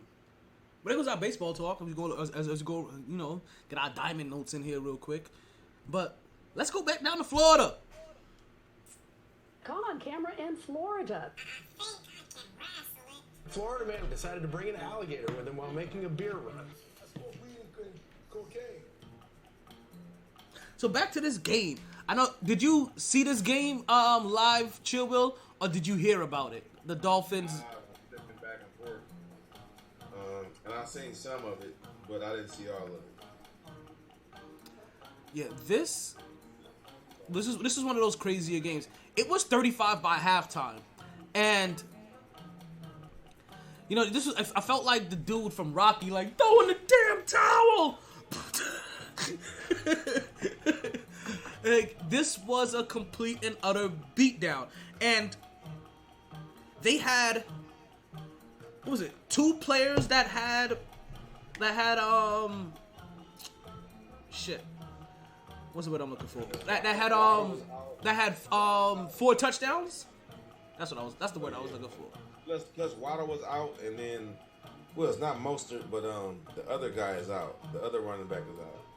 So yeah, that's crazy. Yeah, so they had, let's see here. They had Raheem Mostert with 3 rushing touchdowns and 1 receiving. Ain't Che or something. Ain't Che. Then they had they had A-Chain. Yeah, he had 2 rushing. He said his name ain't A-Chain anymore. It's Achan. Right? It's Achan. Yeah, Achan. I ain't believing your ass. First of all, whatever you say, somebody said their name and say like this. I'm not saying it's not. I'm calling him A-Chain, but it's not A-Chain. It's like he said it's like Achan. Chan. He said Achan. Well, it ain't chain. He says Achan or something. Yeah, Achan. So Devon Achan, right? He had 2 receiving touchdowns and also 2 rushing touchdowns. So there goes your 2 and 4. So that's 8 touchdowns right there alone, people. Just to let you guys know, in case you're keeping track at home, right? Like there goes literally 8 of your touchdowns, and then you had Tyreek Hill who had 1 touchdown, right? 9 reception, 157 yards, and then you know what's funny? I just realized who this guy was, and I was looking for him during the draft because I was like, oh, is he up the league? So I didn't see him. I didn't realize he changed his name to Chosen. Robbie Anderson, the dude that was speeding at the New York Knicks, like was doing like 87, do like a 35, right? Got traded to Carolina, now look like he's with Miami. He didn't just change teams, he changed his name. He's no longer Robbie Anderson, he's Robbie Chosen. 1 reception, 68 yards, touchdown. That's 10 touchdowns they scored. And if they wanted to, which they should have. I mean, if you like, this is like, if you were this close, right? And you already knew you were gonna have to answer the questions of why you put up so many points. At least go for the scoring record. Like the Miami Dolphins had the opportunity at the end of that game to kick a field goal and put up 73 points, which would have been the most points ever scored in a NFL game, but they decided to throw in the towel at that moment. Now, if you heard from their coach actually was like, listen, like you could be mad about me putting up points, but I'm happy that our execution worked. And it worked on all levels. It didn't matter if we had our first unit, second unit, third unit, or fourth unit in there, right? The plays that we schemed up and how we schemed it up, it worked. I heard that they ran the same play 4 times back to back out of different formations. And it worked every single time. Like, that's coaching. I did it. This is why I say that the coaching shit is bullshit. And no matter what the case may be, these coaches are good. They're good as good, and they're as bad as bad. Like, yeah, he's a good coach. Drew Brees, he retired because he wasn't about to have Drew Brees. Let's be clear. Say that again. That man retired because he didn't have Drew Brees, and without Andy Reid didn't become who he was until he got Pat Mahomes, Bill Belichick, neither Tom Brady. No, I won't say that about Andy Reid because Andy Reid, while he wasn't winning championships, he was a hell of a coach, man. I don't want to don't put Andy Reid in there. Peyton was too, but my point is that that's not necessarily the dominant litmus of a coach. But my point is that that's why he may not be as good as we thought he was because of that. You got Drew Brees, you got a guy special that making you look good. You know what I'm saying? They're making you look maybe better than what you are. And in Andy Reid's case, Pat Mahomes is definitely, because we watched him. And I'd say he was bad. Obviously, he had awesome offense, but he still do bonehead shit. And he get away with it because Pat Mahomes. You get away with doing a 4 wide receiver spread on the goal line. You know what I'm saying? And, you know what I mean? No backfield on the goal line on a 2-yard line. Like you can do that 2 or 3 times and get away with it because it's Pat Mahomes versus Alex Smith, which is why you go after a Patrick Mahomes to help complement, which is already a really good fucking coach. And like, can we leave Andy Reid out of this one? Yeah, can we just leave Andy? Like, I know what you're saying. I fully understand your point. Can we just leave Andy Reid out of this one? You can do Mike McCarthy. You can do, fucking any coach that name an awesome fucking coach that lost their quarterback and became down to life. There's a lot of them. A lot of them. Well, a lot of them. But I want to say that I think that, listen, they've done a hell of a. I want to stick with Miami, right? Because this is our Florida Man segment. Miami has done a hell of a job down here, right? Where their general manager for the last couple of years has gone full Al Davis and went after speed after speed after speed after speed. They got I don't even know their coach's name, which is bad, right? Is it McDaniels? No, it's not McDaniels. I'm tripping. What's the coach's name down here? Hold on, I'm about to. It may be. Let me see. Oh, it is McDaniel. Oh, McDaniel. Mike McDaniel. Not McDaniels. Yeah. Okay. I was like, wait a minute, not McDaniel is I would say McDaniel is one of those Patriots, like, assistant coaches. So, Mike McDaniel ends up happening to come from also on one of those Shanahan trees, which also helps with some creativity. Like I said, the same play out of 4 different formations. They just bunched it up differently, but ran the same play 4 times. And obviously confused the Broncos, right? On every single time they ran it because it worked every single time. Damn, this nigga's younger than me. Shit. I feel old now. But it makes sense. When you see him on the sideline, that shit kind of makes sense, though. He got a little swag to him. I hate him. But I'm saying, like, the 70 points, you hear that, and it's impressive. Now, as impressive as it is, and of course some of the questions that come in, let's just make this real simple. If you blame Miami, or if you're mad at Miami for putting up 70 points at the Broncos, like, because of some weird sportsmanship shit, then you a sucker. You a flat out sucker. I'm sorry. Like, the Denver Broncos at some point in time need to have some kind of competitive pride and stop this team, because it's not like the Miami Dolphins. I wasn't joking when I said that, they tried it with their first set personnel, their second set, their third set, and fourth set. I wasn't joking about that. I may have exaggerated by going all the way to their 4th string, but they went through all of their strings, and the plays kept on working. So either you're saying that he schemed up the perfect game plan that you guys were not, that the Denver Broncos were not ready for and could not adjust to, which tells me that you coached this shit. But also it tells me that the Denver Broncos defense didn't even fucking try. Somebody puts this up on your 3rd string, that's like a preseason game. I swear to God, I thought this was college when I saw the score. Like, even after I saw 35 at the half, I think the last time I looked up and I saw the score, it was 42. And then next thing you know, I looked and I blink again and it's goddamn 70. And I'm like, what is happening here? This defense allowed 70 points on them. From Sean Payton, mind you. And let's put some blame where it needs to be put. At Sean Payton, mind you, a guy that, when he came to Denver, right, when he got to the Broncos, he blamed everybody. He was like, yo, Russ, you can't be kissing babies and taking names no more. Fuck that shit. Like, your entourage, they need to get the fuck out of here. You ain't that special. You don't get an office over here with these people no more. You gonna be down there with the players. The defense, you guys need to get better. That was the worst coaching job I've ever seen. No. 70 points put up on your ass is the worst coaching job I've ever seen.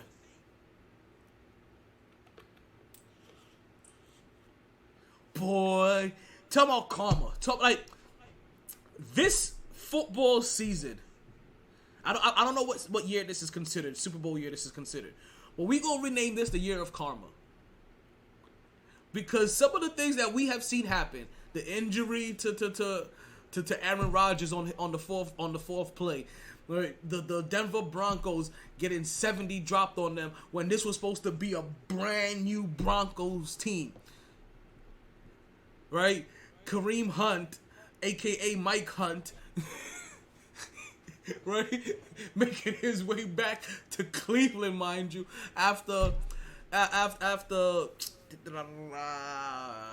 Not Nick Chubb. Yeah, Nick Chubb has another horrific knee injury. Like, this is some karma shit.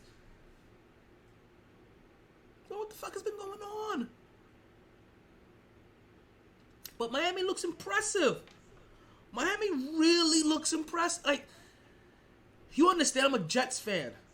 Like, I am a full-blown Jets fan. And I am telling you, as much as it pains me, right? Pains me. Like with an N-G-E-S in there. Pains me to say, but Miami looks impressive. And the one thing you keep, like the one thing that always draws the question mark is, can the quarterback stay healthy? Can the quarterback stay healthy? Well, if you have nothing but speed demons, and you're able to now learn how to get the ball out faster than ever before. One, you learn how to release it quicker so you don't get hit. You have the fastest team. You have the fastest team in the NFL right now, so they get to their spots and they get into open space and into their routes faster. He may not get touched because that's the only thing that we're waiting for. Like, yo, when you gonna get touched? When you gonna get hit? If I'm not mistaken, the Denver Broncos were a top 5 defense last year. No, I'm asking this question, and I'm gonna continue. Am I wrong with this? Chill, Will, was it Denver Broncos like a top 5 defense last year? I don't think so, but there was a decent defense. I don't think there was top 5. So to go from they're not top 5, they were at least top 10. Like, they were a good defense last year. Because I was supposed to be part of their addition to I don't know about last year versus the year before. I may be thinking about the year before. Yeah. 2 years ago they were top 5 defense. Because that's part of the reason why they're thinking Russell Wilson coming there was gonna be help with their synergy. Because it was just okay. So 2 years ago they were a hell of a defense. So from 2 years now that they've completely fallen off, and you can't get them to compete. Like, Sean Payton needs to be held accountable for this loss. Like, I don't care about the defense. I don't care about the offense. I don't care about anybody else. He needs to be held accountable for this loss because what I saw was a lack of freaking effort. And that's a coaching problem. There was 14. There was 14 last year, looked like. 14 last year? Okay. So I'm probably thinking about the what's that? It's crazy you mentioned that because the amount of defense that we're seeing in today's NFL and the quarterback play are unprecedented. Like, I need you to understand that we got top 5 defense in the AFC North. Cleveland, Baltimore, Steelers, Cincinnati, all have outstanding defenses. Jets. Then you go to the Bulls. Well, I don't know about the Jets now. Yeah. I mean, you think so, but the Jets.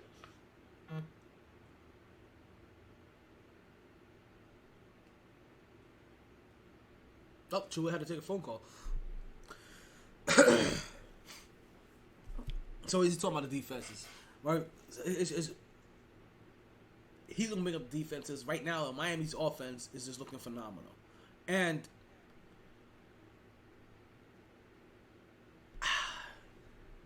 I'm not gonna be forced to kind of watch the Dolphins game because who's gonna beat them? Who's hurt? Oh, Joel's back. Came in hot. I was just thinking, like, how many defense, even like San Fran, Buffalo. I mean, that was you just talking about the AFC. Was I say Buffalo? And it's a lot of defenses, bro. Like, top 5 worthy defenses. Like, it's a lot. You know, there's some surprisingly good defenses out there.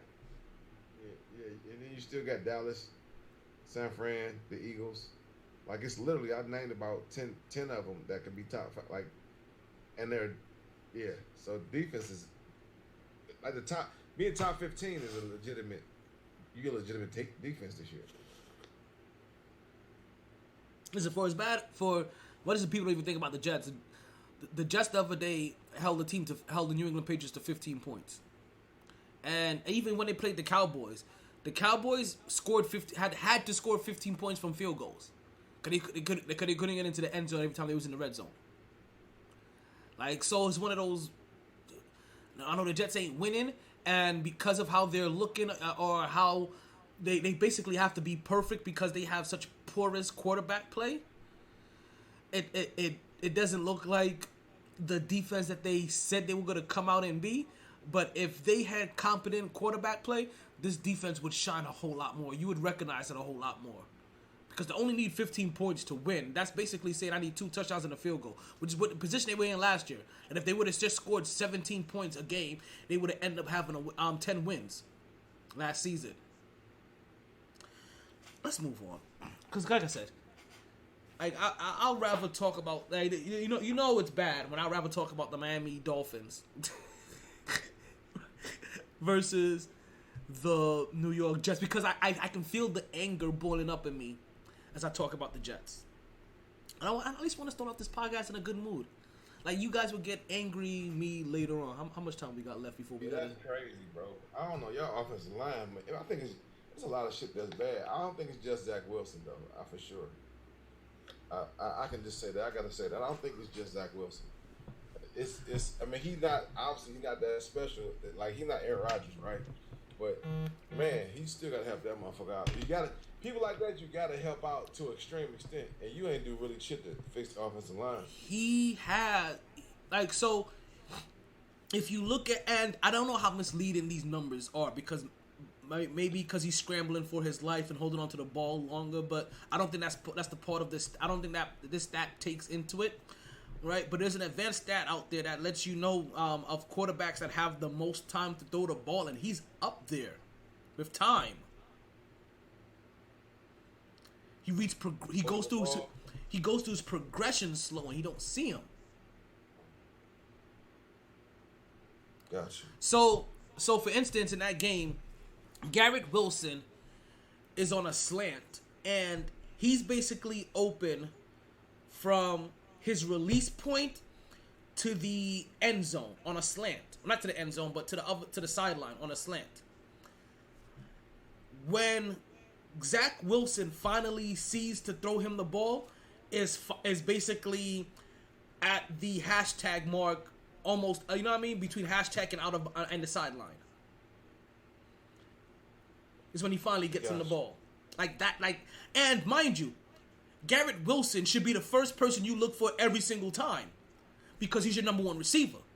He's the guy that if you notice for any reason he's on one-on-one coverage, you throw up a 50-50 ball and you let him get that motherfucker.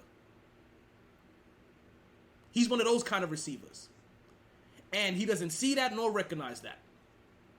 I mean, that's obvious, but that line is still like, I was looking at that shit was atrocious, bro. Like, they wasn't really. But like I said, like, on top of that, they can't run block. They can't run block, bro. I'm just talking about that line. I'm not talking about just him. We're talking about the line. I'm looking at the line, bro. Like, he can have all the time in the world. He's holding the ball. Fine. But like, he ain't getting rid of you. You can blame him on that. Maybe you can feel like he ain't getting open. They ain't getting open. But my point is that, like, you gotta fill him with other shit. You gotta at least be able to run the fucking ball. You can't run the ball. You got one of the best running backs in the league. Well, and part of that is coaching. They're not running the ball enough either. You understand? Like, for a person that was average. No. Listen, like Breece Hall would average 17. And this has already happened. He's averaging 17 yards a carry in the first half. He only touched the ball 4 times and it doesn't get it again in the second half. That's you're not even running. You're not even trying. Then at that point. And remember, we don't just have Breece Hall. We also have Dalvin Cook as well. Yeah. So it's huge. So if I was the New York Jets with this kind of individual, and that kind of defense, I'm running the ball 50 times. I'm sorry, I'm never running the ball less than 40 times in a game. Ever. I'm gonna weird teams the fuck out. Who y'all played last week? Now granted, we played the New England Patriots, who was the team that Zach Wilson played when he got fired with a record of 5-2, and those only two, with those only 2 losses being to the New England Patriots at that time. Who y'all played so far in general? Buffalo, New England, and wait, what week is this? This is week 3 or 4. Buffalo, New England, and I forget the other team already. Shit. Hold on. I'm gonna put up Jets schedule. Buffalo and New England. We beat, well, we beat Buffalo. I'm saying they're pretty stout against the run. We So, beat Buffalo. I mean- We ran the ball down Buffalo's throat. Yeah, those are teams are still stout against the run. So they went down Buffalo throat. That means your ass should be able. But that means if you do that the first week, they're gonna key in on that. Oh, that's what it was. Okay, it was the Cowboys. So we played. God damn. And now, yeah, I know we have a murderous. No, listen. So let me put something out there, right? And let me tell this to you, right? So and put it out there again, so that Jets fans, everybody can hear. The Jets had a murderous roll for their first 6 games. There were a lot of experts out there that were saying that if the Jets, even with Aaron Rodgers, right, they would be good finishing 3-3 with Aaron Rodgers based off how rough their first 6 games were. Honestly, it could have been 2-4, right? But they were giving them games against they would give them a game against New England, stuff like that.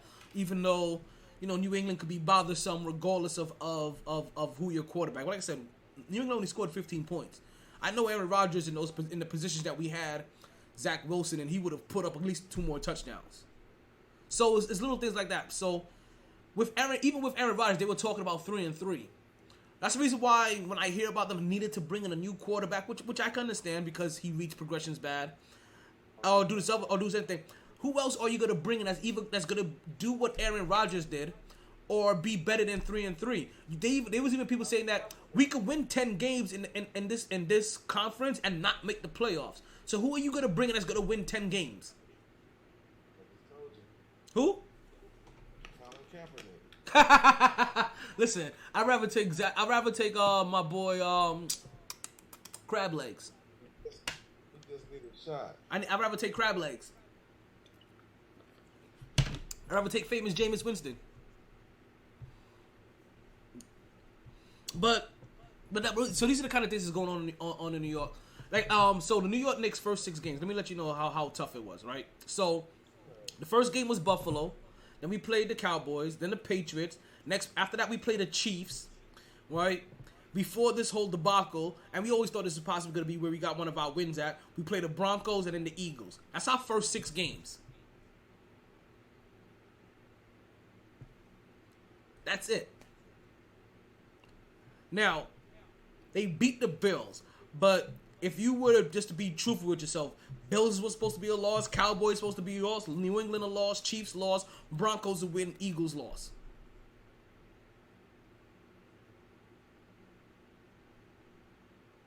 That's how some people saw this, even with Aaron Rodgers.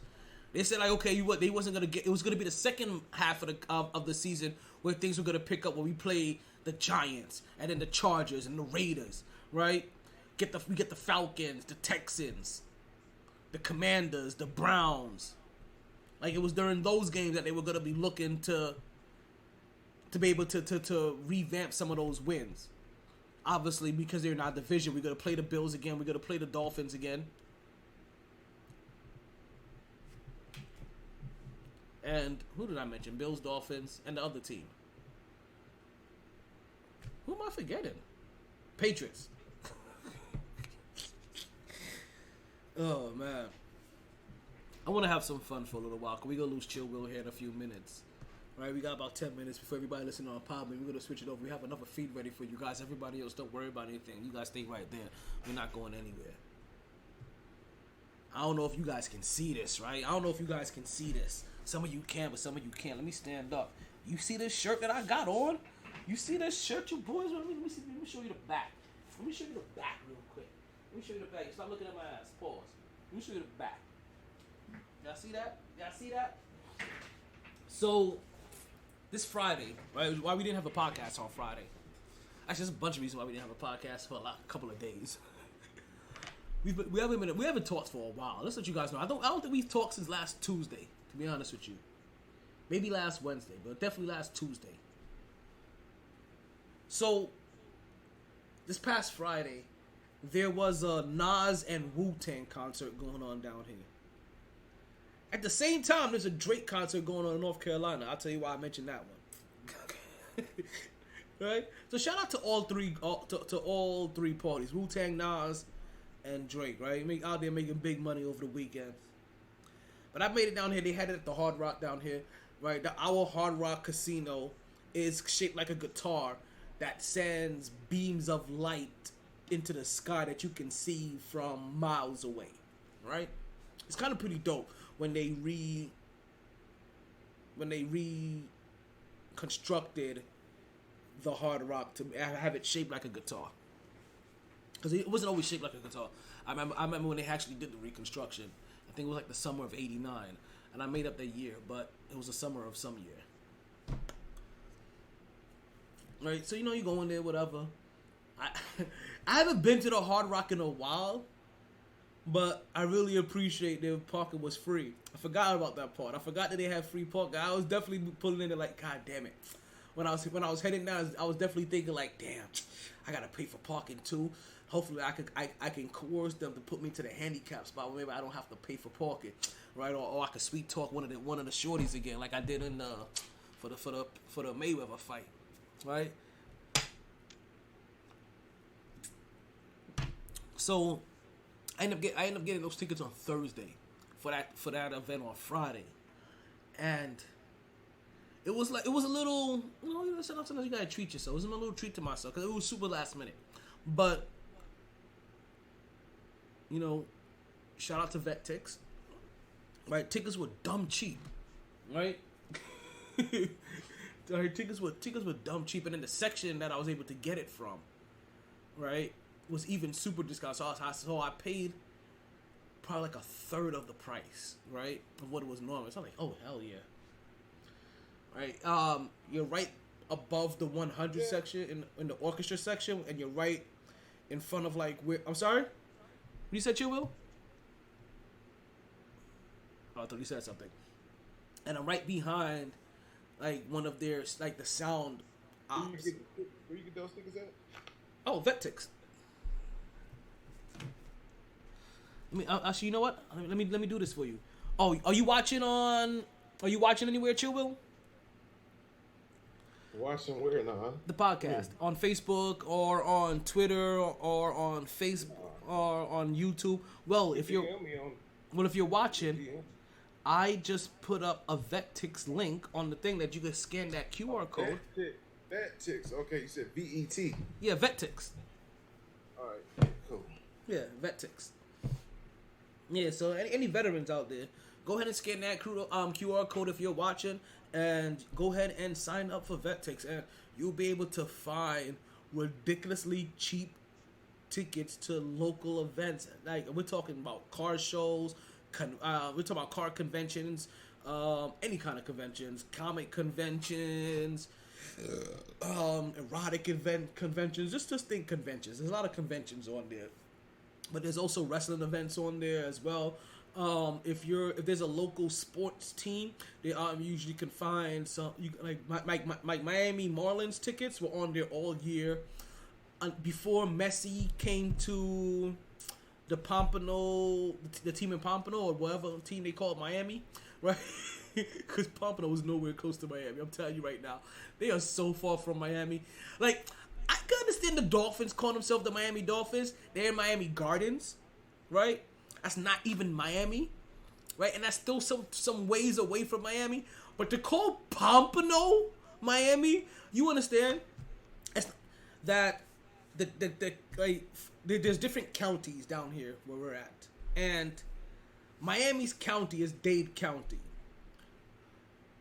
Then there's Fort Lauderdale, which is Broward County, and then there's West Palm Beach, which is the Palm County.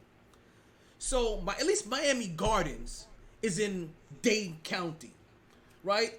It's super north of Dade County, but at least it's Dade County. You can at least, okay, Miami Dolphins, right?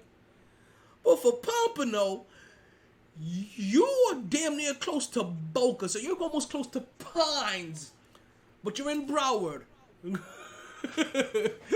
right? Or Palms. I'm sorry, Palms. Right? You're damn near in Palms County, right? But you're in Broward County, and yet you say you're the Miami team. Like, you guys got to stop this. You have to stop this fabrication. And I guess I know I'm saying this as a New York Jets fan while their team plays in New Jersey. I get that, but at least that's still the truck. You know what? Never mind. I take back everything I just said.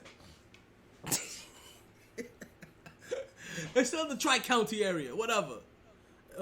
Tri-Borough area, and I guess for Florida, that's the Tri-County area. Because once you leave, like, West Palm Beach, Fort Lauderdale, and Miami, West Palm Beach, Dade, and Broward, then, like, that's the melting pot area. That's the diversity. Once you leave there, diversity is over in Florida. Just to let you know. I mean, you could probably still go a little bit more south, hit Key West and some of those areas.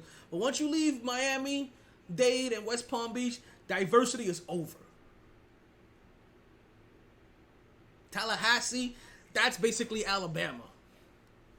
Them niggas is country, and this country is fun. They just country as fun. Right? They killing niggas every other day over there. They worse than Chicago sometimes. I'm not here to talk about them. Oh, all right. What I am going to do, though, we're going to take a little quick commercial break.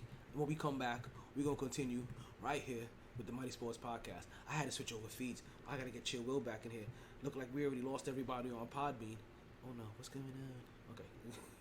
And I want to make sure that we get the people from the corner line back in here. So while I do that, you guys hear this, and we will be right back with you. Shout out to all my Army Bridges. Or they didn't join this team to win championships or become famous. They joined because there is important work to be done, and only some able to do it.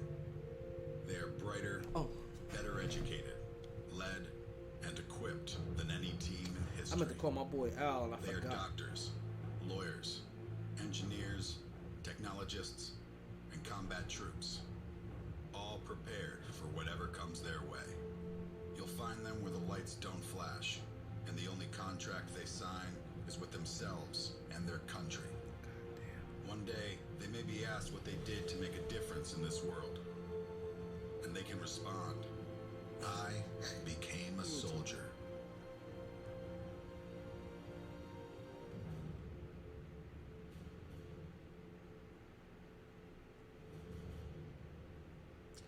Ooh. We're back with the Mighty Sports Podcast. I'm your host, the one and only Talon, Thoma, Taylor. Thank you for listening. Continue to listen, wherever you're listening from, wherever you at. So, some news has popped up on my feed. Ronald Acuna Jr. becomes first player ever to hit 40 home runs and steal 70 bases in a season. Yo, big up and shout out to him, for real.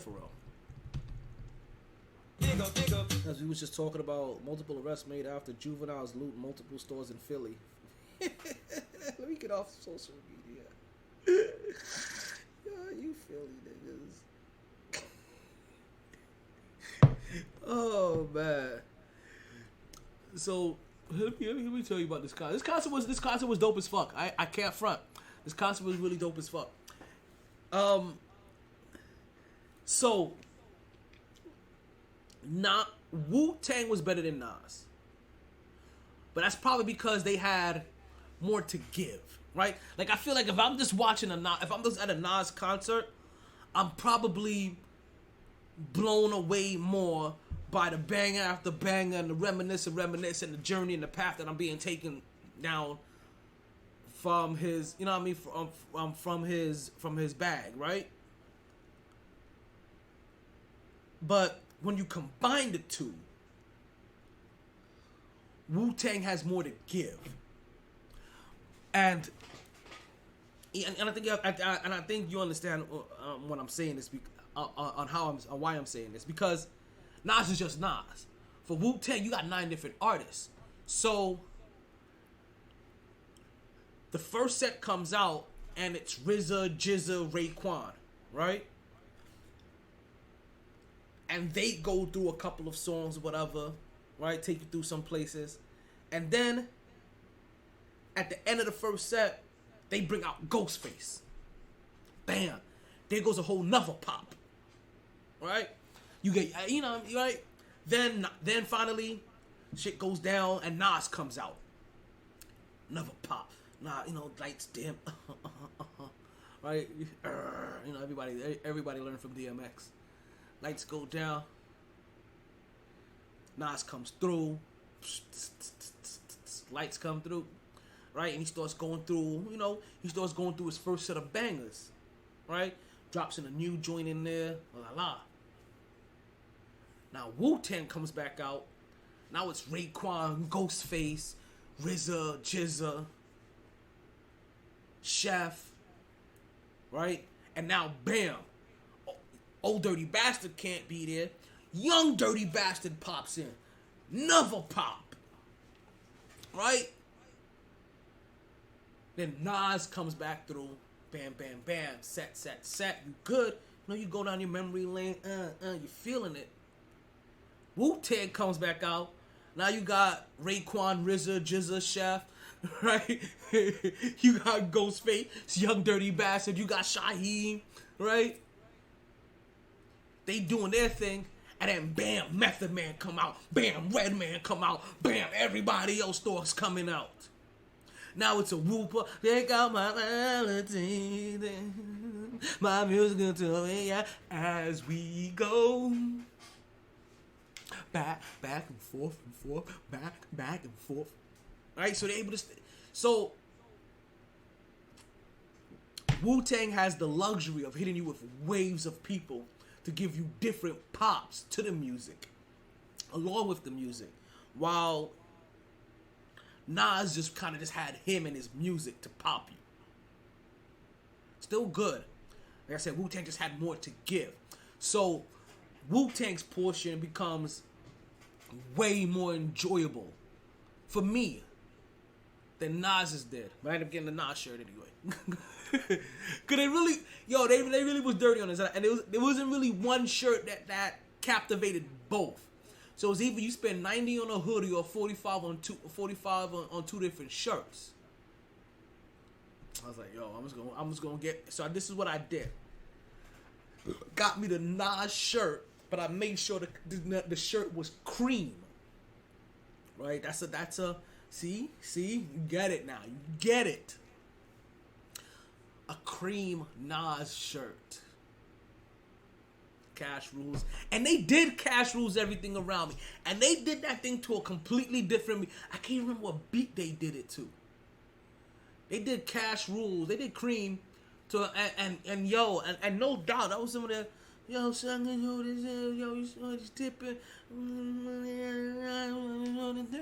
And this when you see no, so you got close. Bloody breath smelling like M4. Attitude is very rude, very like seafood.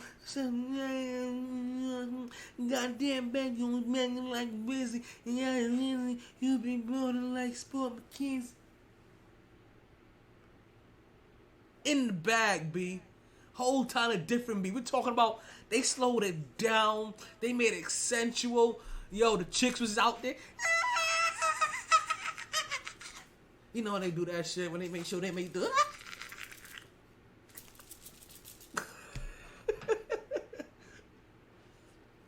I gotta stop liking these pics.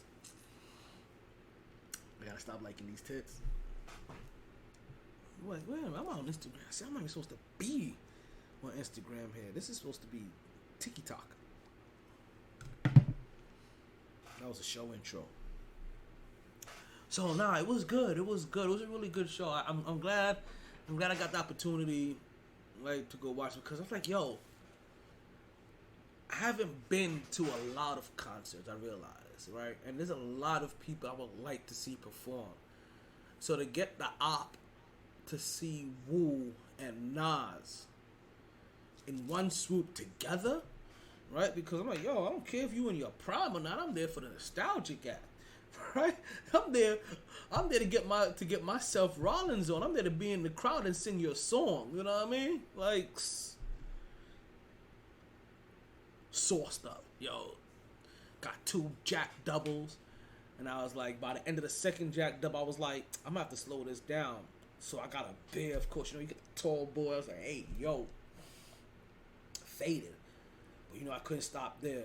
Had to go to the after party. You know, after the party, it's the after. You know, after the club, it's the after party, and after the party, it's the hotel lobby, and you in the Sentinel Hard Rock. It's basically a club, an after party, and a hotel lobby all in one. Yeah, boy. So I was like, yeah, fuck it. Let me go see what the after party's like. You know what I mean? Showed them a few credentials real quick. Slid in. Right? And it's one of those moments where I'm like, this is way more impressive to a 22-year-old me. Or to a 20-year younger me. Yeah, nigga, that was viral. Because it's like, cause I'm there, and I'm seeing it, right? And you start seeing the celebrities come out, right? Bam, bam, bam, they come out. They do what celebrities do, right? They order a couple bottles, or they get their bottles brought to them. You know, I don't know if the house is confident or not. And that's one thing I know about the band. I don't know if house is confident or not. Because, you know, they're going to tip well anyway, right? You're going to get at least a $1,000 tip from each one of them. So we seeing them getting their buckets and shit, right? Nas is over there. You start seeing niggas from the Woo pull up. Right? They got their whole little set, little table. Right? You start noticing other people as well. Mad Busta Rhymes didn't pop through. Right at the after party, nor right, nor the goddamn performance. Right? So I was like, I was gonna let the dreads fly. I was like, yo, with I've been growing these dreads just to go to a Busta Rhymes. I gotta go to a Busta Rhymes concert. We ain't got no one word. Right? Well, shit is cool, right? You see the chicks. Like, goddamn, back yours was banging like busy, for real. Alright, ass is out, titties is out. Ran into a couple niggas from Brooklyn, you know what I mean? Yoked it up with them, chilled, vibe for a little bit. And I'm looking, and then you start seeing, and I'm good, right? Yingling. Let's spend enough money on drinks all night. Yingling. Sip on this. Let's see how I feel at the end of this bottle. Saucy. Right? Haze is in the air. Had my haze on me. Right? I was blown in the concert. It's funny. Had a dude beside me, right? Let's see, pause. It was a dude beside me. And I seen him pull out this little joint, and I was like, is that what I think it is? Are you about to do what I think you about to do in here? He was like, shit, should I not? I was like, do you want some? Oh, actually, exactly what I said. Popped open, and I was like, nah, I'm good. I was just seeing to make sure everything was alright over here. Spot my shit up. I was like, hey, yo. You know what I mean? Hit the other one up. You know what I mean? And the club is chilling. Brooklyn, you good? Alright. But you start seeing, right, the regular niggas storing the pop bottles. Right? And I remember that time. Right? You start seeing, right? Trying to keep with the Joneses. Literally, Nasir Jones, right? Trying to keep with the Jones. and I'm thinking to myself, like, yo, these niggas is blowing wild money for no reason. and that's when I was like, you know what? There's no reason for you to be here. Like, yeah, niggas is there, it's cool, everything like that. Nice vibe, you know what I mean? Party, music is jumping, you know what I mean? But, yo, you got a girl, ain't no reason for you to really be out this late. Ain't shit for you to go really got here. You ain't impressed by none of this shit. And this shit is cool. Like, you was here for the music. That's why you went to the concert. All this other shit is fluff. And like, I guess I'm feeling like the entertainers, because niggas is there dancing around. You see, like, a lot of niggas is lively, and like me, them niggas is relaxed. Like, just put on a show. I'm trying to chill for a minute. Y'all niggas go have fun. Nigga, I was dancing my ass in the crowd. Now I'm good. I'm relaxed. Everything done kicked in. You know what I mean? The sauce is nice. I'm feeling gravy over there. You know what I mean? The ism got me feeling mad cloudy. I'm like, whew.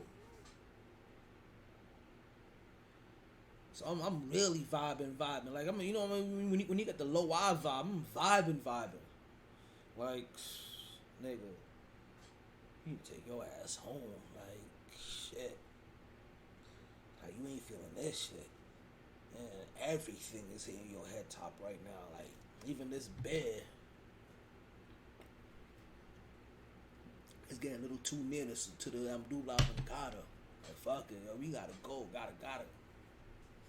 It was a cool night, though. It was a really cool night. I enjoyed myself. Went out there dolo. Because, yeah, don't be afraid to go out there dolo. Dolo be the best part. Be like Batman out there. Nobody recognize you until they recognize you. Be like, shh.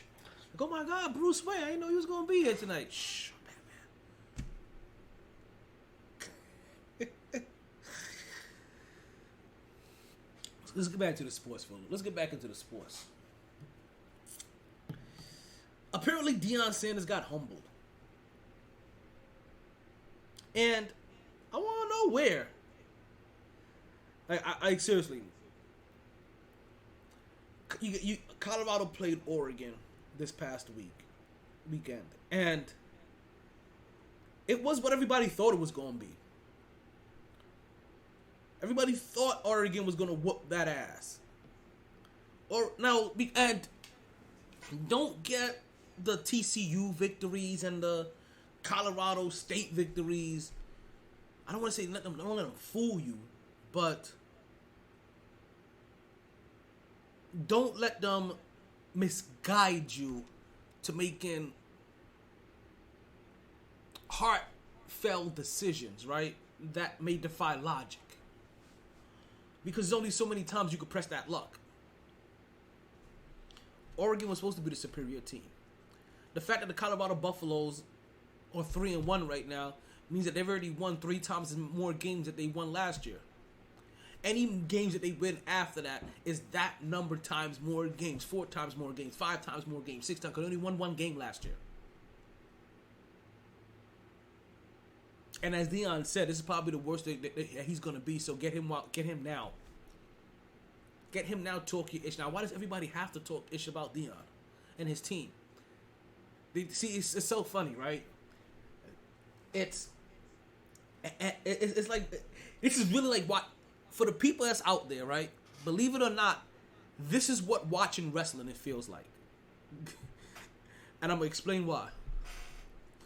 You have a person calling out another guy for not doing it for the fame and the fortune and the clicks and the licks and the tits, while you're doing it with a camera in your face, and it gets shared on your social media site page, and it becomes part of your recruitment package, so that you can get the likes and the clicks and the licks and the tits. Fuck out of here. Was Deion Sanders humbled? No. But Deion Sanders is just Deion. He's not braggadocious or anything like that. He's just trying to form a good team. You guys think that he's braggadocious or form other opinions about him that he isn't. It's just Deion. He's doing the same thing you guys are doing, but doing it better. He's recruiting every single time he comes out there. With his glasses. With his hat. With his demeanor. With his smile. With his 8 toes.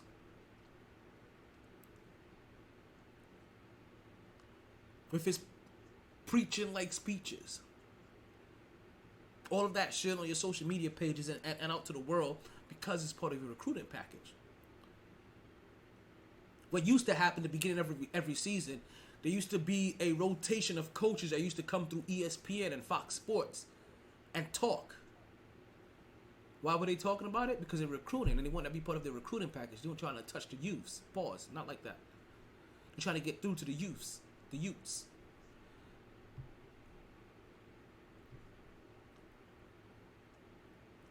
So now they make up the flamboyant story. It's like it being the same old Knicks, right? But if this exact situation was happening with Greg Popovich as the head coach, or with this same team in San Antonio, just looking at it completely different. With a team making it to the playoffs 2 out of the last 3 years, getting better every single year, players getting better, making all-star appearances, things like that. Let's make the bullshit.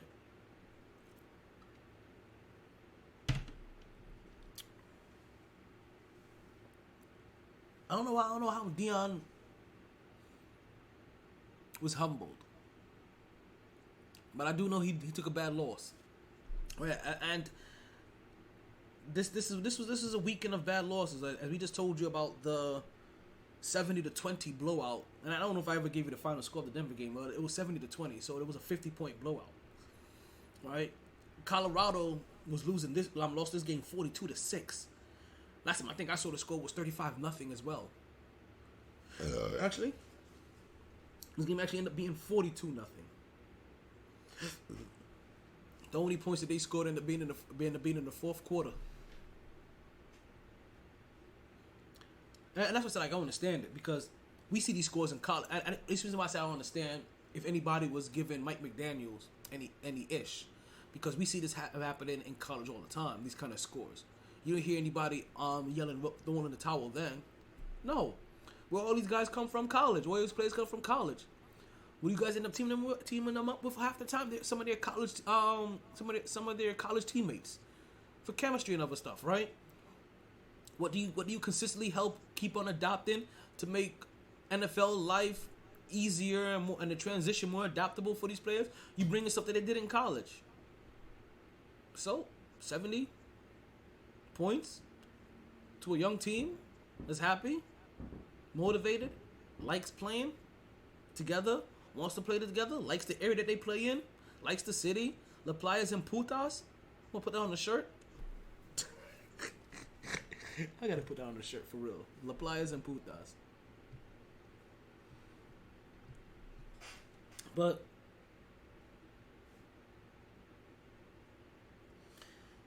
yeah, Dion got his ass whooped, and as he said, yeah, this is probably the best. This is probably the worst he's gonna be. So get him now.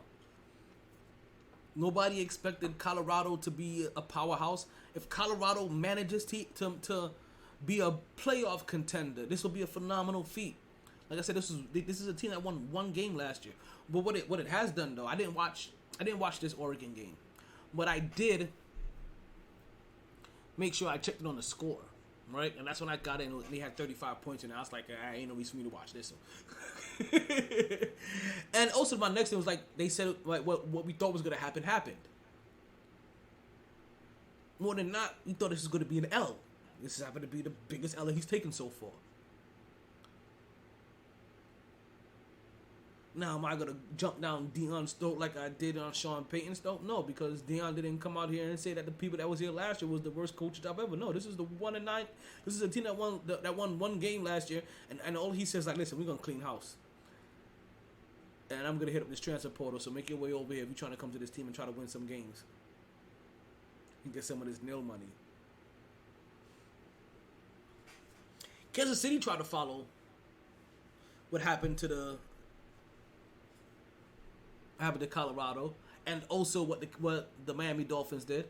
They put up 35 points at the half. Like this is one of the crazier ones, because they played the Chicago Bears, and no doubt this score was 35-0 at the half. 34-0 at the half. Right? And you're looking at this and you're thinking to yourself, well, hot damn.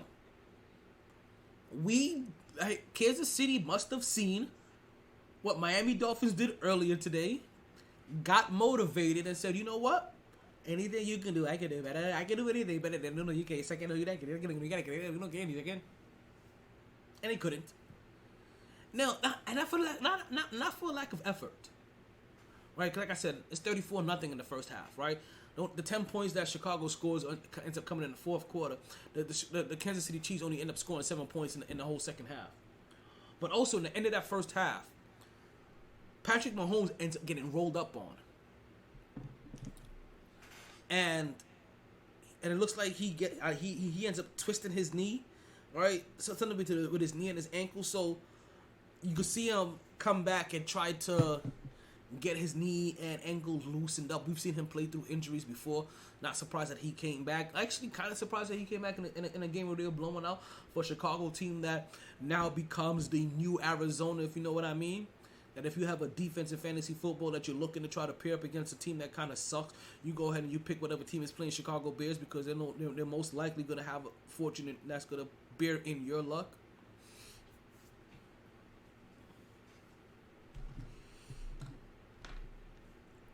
So yeah, Kansas City definitely tried to follow suit, but I think that injury that happened to Patrick Mahomes may have slowed him down some. Oh, already sent those. Right, it may have slowed him down some and made him realize, you know what? Maybe we just need to go ahead and take it easy and just play it safe the rest of this game. Like I said, 42-10 is not a bad score. It just isn't 70-20 or 46-2. I mean, not 46-2, but 42-6. The 41-10, that's pretty bad as well. That's not nothing to sneeze at either. And Justin Fields, 11 for 22, 99 yards. Justin Fields looks just as bad as Zach Wilson sometimes. He really does. It really makes it hard to watch. And like the Miami Dolphins, the Kansas City Chiefs were able to bring in their backup quarterback, Blaine Gabbert, to go ahead and get in some of this work. Now, he didn't get any touchdowns, but he definitely threw a couple of interceptions. Right? Because for Miami, they had Mike White. Mike White at least came in and threw a couple of touchdowns. Right, if I'm not mistaken. What did Mike White do? Mike White threw one touchdown. Two passes, 2 completions, 67 yards, 1 touchdown. Blaine Gabbert, 5 passes, 3 completions, 2 interceptions. You see what happened, those 2 misses, no touchdowns, 31 yards. It's not those same gaudy numbers, but you definitely see the same pattern. And like I said, if Patrick Mahomes comes and say, yeah, I was kind of motivated with those boys doing in Miami, kind of saw that and it got me fired up. I can understand that because this is one of those games that, thank God for flats. I mean, Taylor Swift, because for the production crew there, she ended up being the most interesting thing of the game. Because this game was so lopsided and so boring, Taylor Swift being there to support her new boo, Travis Kelce, right, as she sits in the booth, right, with the family, the camera couldn't get enough of her. Panned to her every chance that they got, showed the fist bumps, the chest bumps, the high fives, the laughs, the cheers, all of those moments they caught on camera because the game was boring and it was out of hand and nothing was happening, and they had ample opportunities to make sure that they gave her as much exposure as possible. And kudos to Travis Kelce. Listen, brethren, you need to pop bottles in the club. I'm challenging you, Mike. I'm challenging you, my guys. I am no longer going to say shoot up the club, because there's really some crazy motherfuckers out here shooting up clubs. And I don't want anybody to get the wrong idea of what shooting up the club means. So I'm going to rephrase this to popping bottles in the club. And Travis Kelce, the first opportunity you get, you pop bottles in the club. You get in there and you... And doesn't that fit a little bit more? Instead of having a...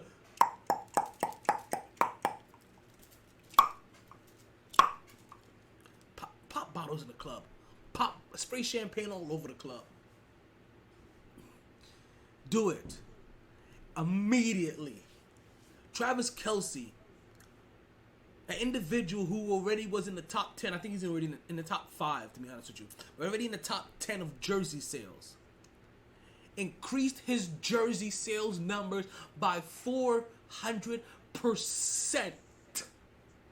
after it was announced that he was Taylor Swift, aka Flats. You know what I mean by flats? You know, you get the chicken wing, you get the drumette, and you get the flats.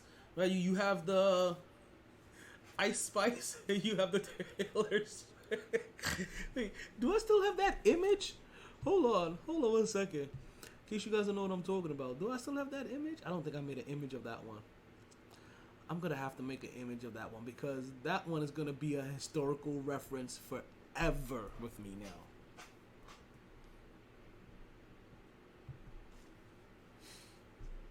But yeah, because of ever since he mentioned everybody, but he was Sheboygan Taylor Swift, sales are up 400%. I forgot what else went up too. Something. Oh, his followers. Obviously, like his followers. His followers went from like 4 million to 40 million. Like something low key like that. It's funny. Julius Randle's wife. Sorry. No, I mean no disrespect. It's a New York shit in me.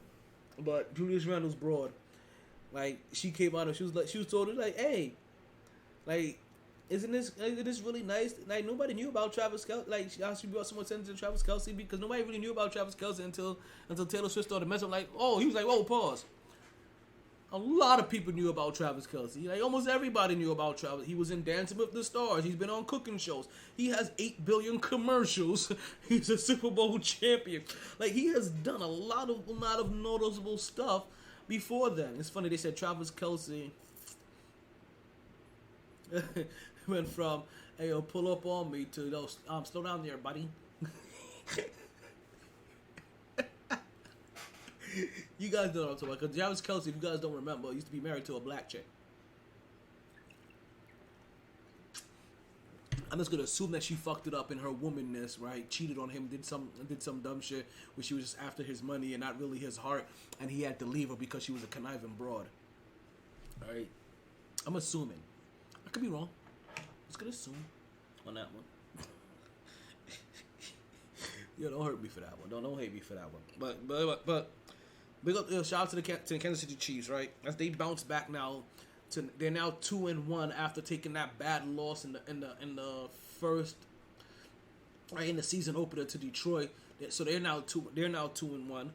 They go on. I know they're gonna play the Jets in a couple of weeks. I don't know who they play next. I don't even care about that, to be honest. Actually, wait a minute. Is it the Jets? Because I know there's been a lot of talk about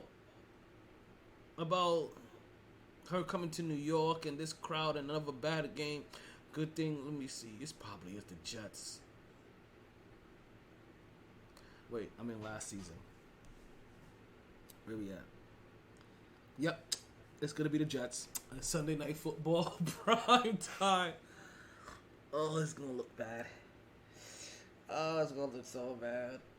God damn it. Jets are hard to watch. This quarterback is kind of hard to watch, and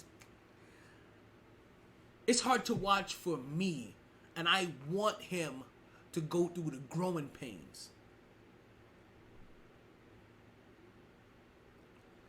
Now I remember, he's not a rookie anymore. This is his 3rd season. This may not be growing pains. He just may be a bad seed. Now, the Jets ever been known for being able to coach up a quarterback? No, and that's probably where they lack the most. That I don't know how Woody Johnson doesn't make sure a hefty amount of money isn't spent on quarterback coaching, quarterback development. Why you ain't finding these Shanahan guys, right? These Andy Reid guys, these McVay guys, whatever guys, you know what I mean, and getting these guys in to help develop a quarterback when you need a quarterback. Instead, you get these defensive coordinators, these special team guys, right? It's never an offensive coordinator. It's never a Shanahan tree. It's never, you know what I mean? You got Adam.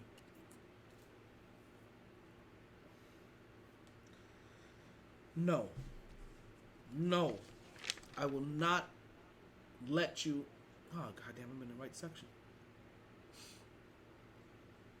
Break my soul. Now the Jets recently they brought in Adam Thielen, some one of them guys, to be help be a backup quarterback. And they need to bring another quarterback into that room.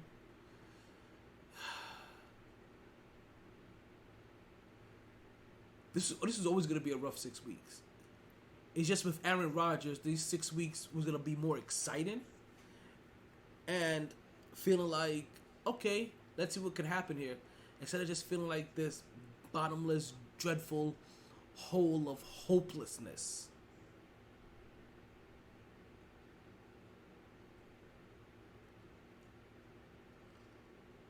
Like trying to have sex with your girlfriend after she done had sex with this black porn star. It's a giant hole of hopelessness.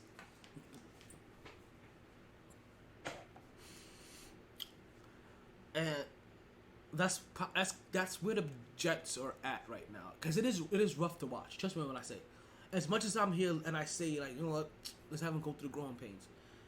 Anybody that you bring in here is not gonna be better than Aaron Rodgers. But anybody you bring in here is gonna be better than Zach Wilson. That's the feeling too. They may not be Aaron Rodgers, but they'll definitely be better than Zach Wilson, because Zach Wilson right now, as it currently stands, is putting up DeMarcus Russell like numbers. Jamarcus Russell, whatever his name is. He's only relevant because he's historically bad. He is putting up Jamarcus Russell numbers. It's Jamarcus Russell, Jamarcus Carmichael. Who's Jamarcus Russell? I don't even know the fuck I got Carmichael from. So even while I say that, listen, nobody's gonna be better than Aaron Rodgers, so you might as well let the kid learn and take these lumps. This will be the third year of lumps. Well, not really the third year. You benched him halfway through his second year. His first year, he was injured half that year. He may have only played now his first full season. He may just be getting to the numbers in games where he played his first few seasons. He may have just funded. He may be somewhere between 18 and 21 games now. I gotta check how many games he's actually played. He's actually started. Let's look that up. Zach Wilson starts. Let me see. National Football League. Where is his? He has 17 touchdowns and 22 interceptions, a passer rating of 69.2 for his career. It's not telling me. Let's see here. It's giving me his stats, but I want his starts. Because I really believe that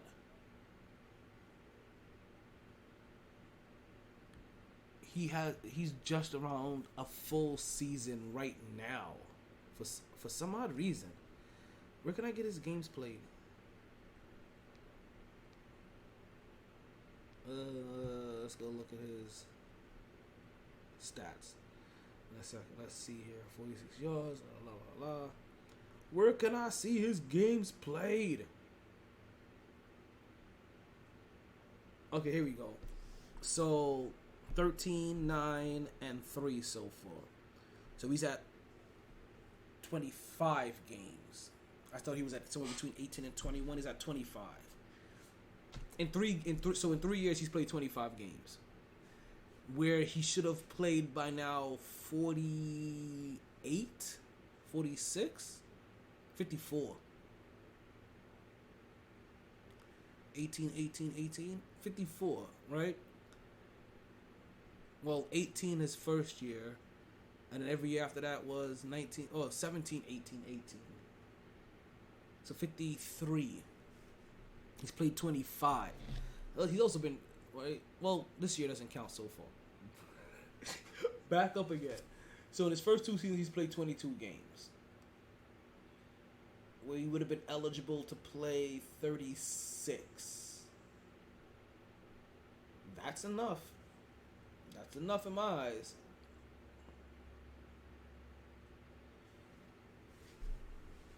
And it looks like every year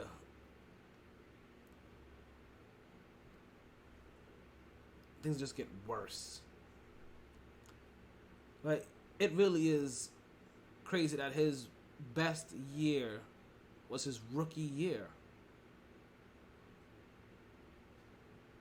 And he made 55% of his throws, passed for 23 yards, had 9 touchdowns and 11 interceptions. He's right there at about like that 45 percentile, right, when it comes to touchdown interception. The year before that, 6 touchdowns for 7 interceptions. So far, 2 touchdowns to 4 interceptions. But that one interception is always a nice long one. 54, 79, 68.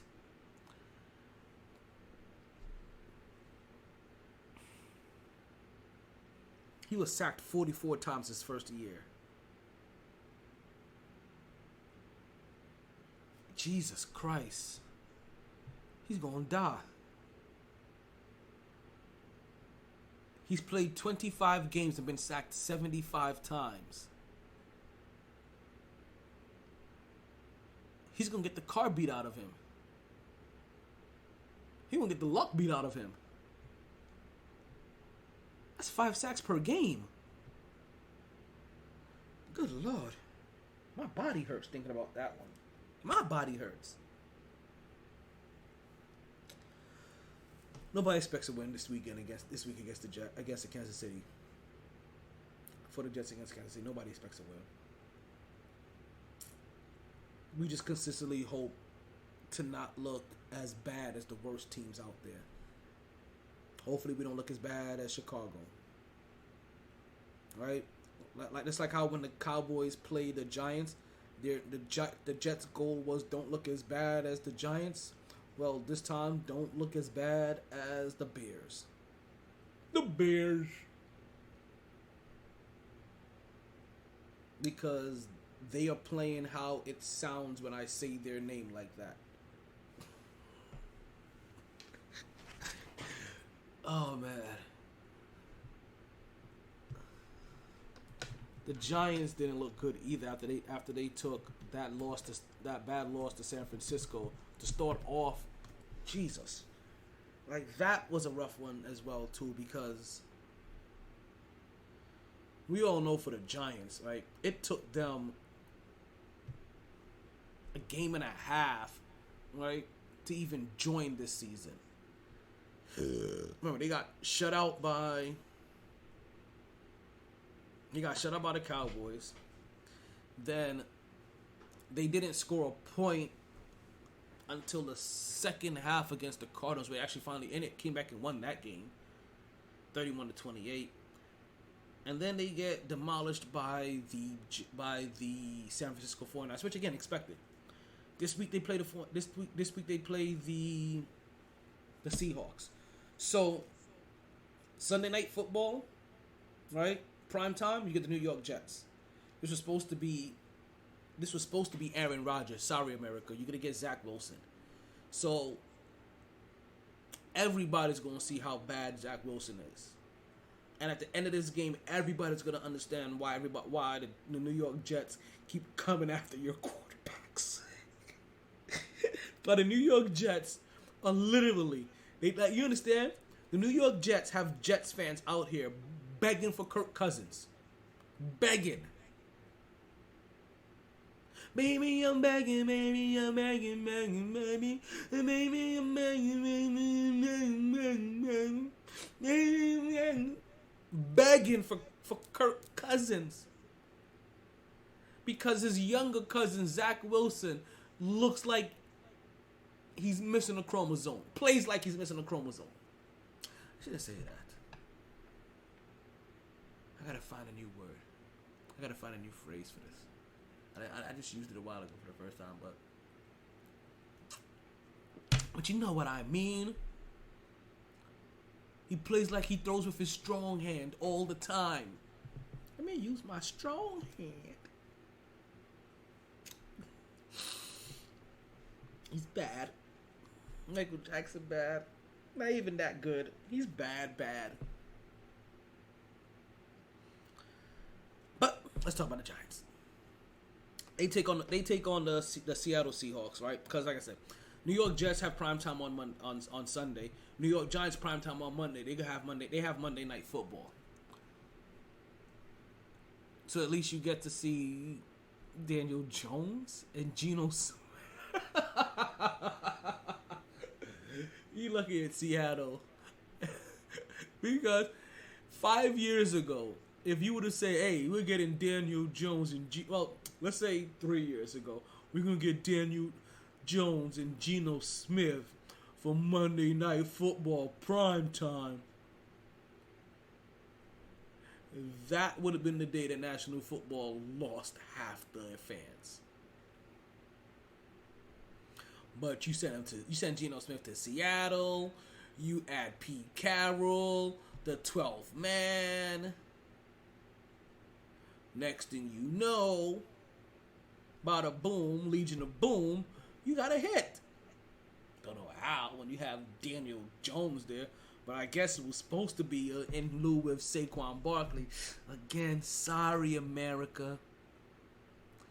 No Aaron Rodgers for the New York Jets and no Saquon Barkley for the New York Giants.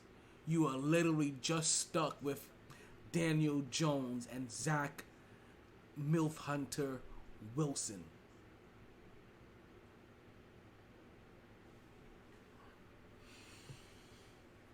I think I'm ready to wrap this up.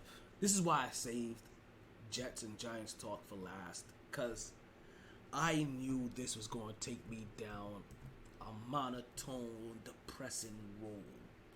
And I did not want to talk about them. Oh. But you know what, though? We got some things, right? Of course, you know we always save a bunch of things at the end of the podcast, right? You know what they said, the low man on the totem pole ish rolls downhill. Let's see what's been rolling downhill that we may have forgotten about, right? That big up was for Patrick Mahomes. As we talked about all the things that Patrick Mahomes did in that game. One of the things that we missed was him being the fastest player to get to 25,000 passing yards. So he ended up doing that yesterday, and that's before he hurt his ankle. Right? Like I said, 35 at the half. And let's see. Yankees was officially eliminated from the playoffs. They have failed this city. Let's give it to them properly. They can't be let off the hook. If everybody else gets it, then they have to get it too, right? Let's make sure. You have failed this city. You have failed this city.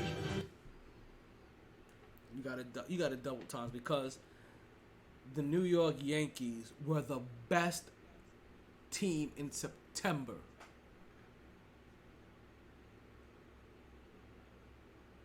When nothing else mattered, to stay above 500,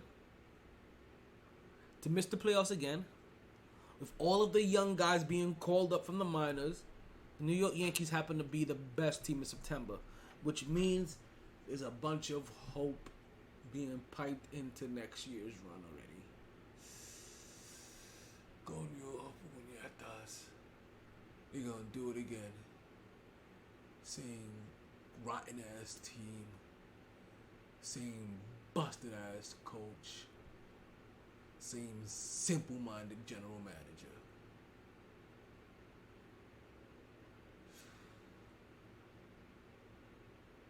I need to even go to bed.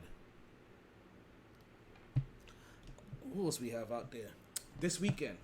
This week, there's a couple things happening this weekend. This is one of those big fight weekends, right? They have Canelo taking on Cholo. I don't think his name is Cholo. But so we have Canelo taking on Cholo. That's happening this weekend. That's a big fight that you're going to want to see. Saturday we have WWE No Mercy. That's gonna happen. That's happening this weekend. You're gonna want to see that as well. Excuse me. Did we pull up Colorado's schedule to see for Saturday? Now we're not gonna be here Friday. So I'll probably end up doing a podcast. Maybe I'll do a podcast early on Friday, because Friday night I'll be taking a trip up to Orlando to go sit in the stands for one of my cousin's plays. I'm always in Orlando. We have a barbecue, a nice little cookout. Fam's gonna be. I think my boy Darnell is gonna. Sorry. My brother Darnell is gonna be up there as well. So he's gonna come and join the festivities as well. It's gonna be exciting to see. So no podcast this Friday. We will be in Orlando. If I do a podcast, and I don't think I'm gonna do a podcast tomorrow night because that's gonna be thing. So I'll set up to try to do one like early Friday. Right, set it up for Friday morning. We do something maybe like 10ish. We'll be live. Well, I want to thank you guys for listening to the podcast. I want to thank Chill Will and also KJ, like for listening and participating remotely. Always appreciate any time that you guys are able to come and join the podcast. I want to thank anybody that joined the podcast as well as the guests and anybody that's going to be re-listening to this podcast on the many platforms that you can listen and find the podcast at. Basically, anywhere you listen to music at, you can basically find the podcast at. Anywhere you listen to podcasts at, you can find the podcast at. TuneIn Radio, podcast is there. Pandora, podcast is there. Spotify, podcast is there. Amazon Music, podcast is there. Google Podcast is there.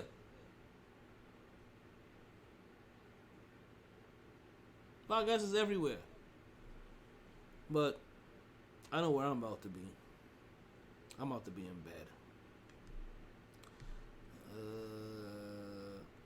Sorry, I saw something pop up. See if there's anything else I wanted to share with you guys. I think I already told you guys last week.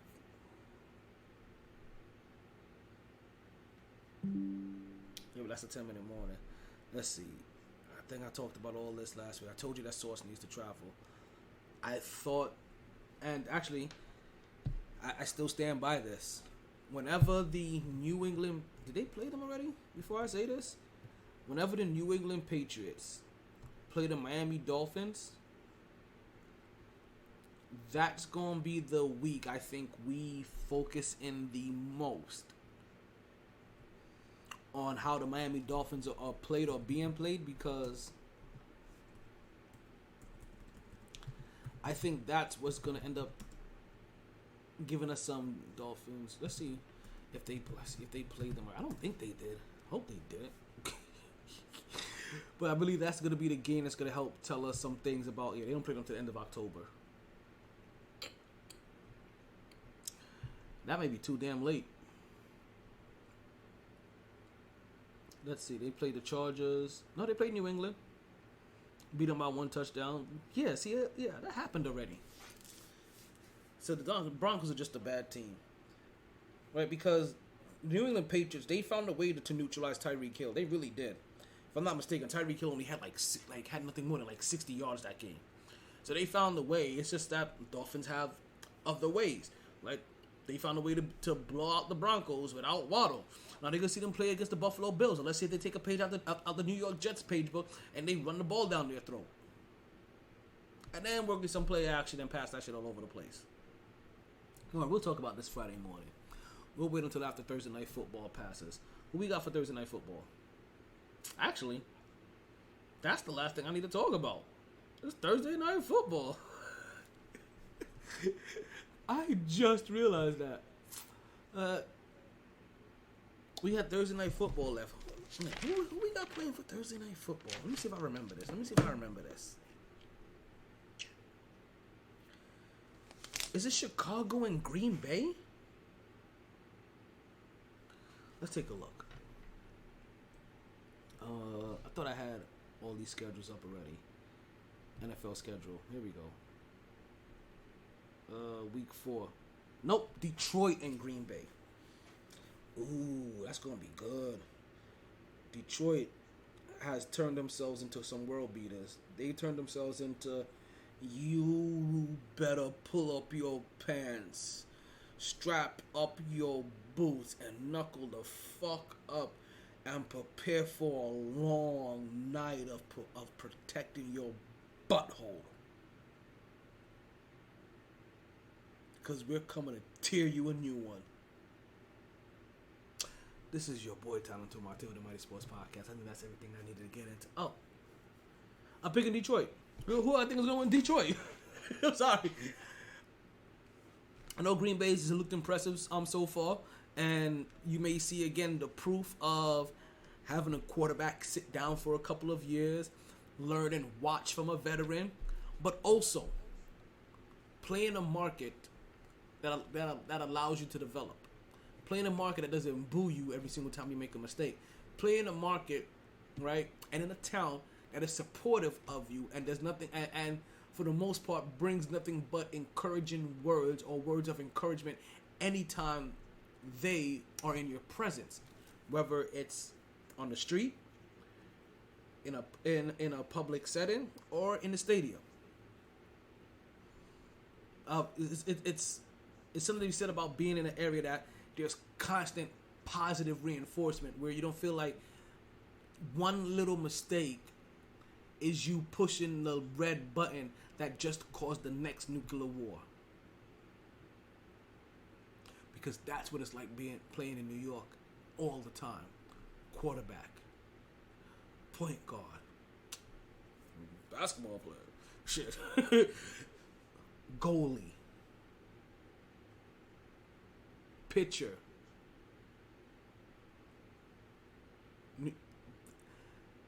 As heavy is not the head that wears the crown. Heavy is the jersey for the player that plays in New York. This is time I told my tale of the Mighty Sports Podcast. I am the 17th wonder of the world, and I am out of here. Do I have an outro for you to play, or are we still working on that? Sorry, B. I tried. Honest. Get me off camera. I don't want to be seen no more. All the bandwidth in the world couldn't keep me vibing. No lag. No lag. Gonna share my talents with Podbean Live. Always knew I'd take the pod there. Just a lot later than a lot of listeners thought. Last of the real gabbers. Well, maybe not the last. Munchkin got good mic skills. New, improved MyT podcaster. Potting down now. Last call for drinks. Bars closing. Sun's out. Heard the casino got a buffet breakfast. Don't want to go far. Wild night. Tired, B. Tired. MyT Sports. Which is brought to you by Blue Chew. Blue Chew is that little blue pill to get you back your thrill. All you have to do is open up a pack and head straight to the sack. Just a few chews before you do. It has the same active ingredients as Viagra and Cialis, so this is one opportunity that you just can't miss. For a very low cost, you can beat it up like a boss, and she will love how you come through like a champ when you Blue Chew in advance. And if you use my promo code of GSSS, yes folks, that's GSSS, go to bluechew.com/GSSS, you can get your first order of Blue Chew for free. Yes folks, that's for the free. Right, the only thing you have to do is pay for shipping and handling. Next you know, it comes in a little discreet packaging, and whichever style that you enjoy, you can do it in your style. Whether that's missionary style, that's doggy style, that's froggy style, or jackhammer style, you enjoy the style of your liking. Blue Chew. There's really only two things you need to know about it. You chew it, and then you do it. Doing it and doing it and doing it, wow. Doing it and doing it and doing it, wow. Doing it and doing it and doing it, wow.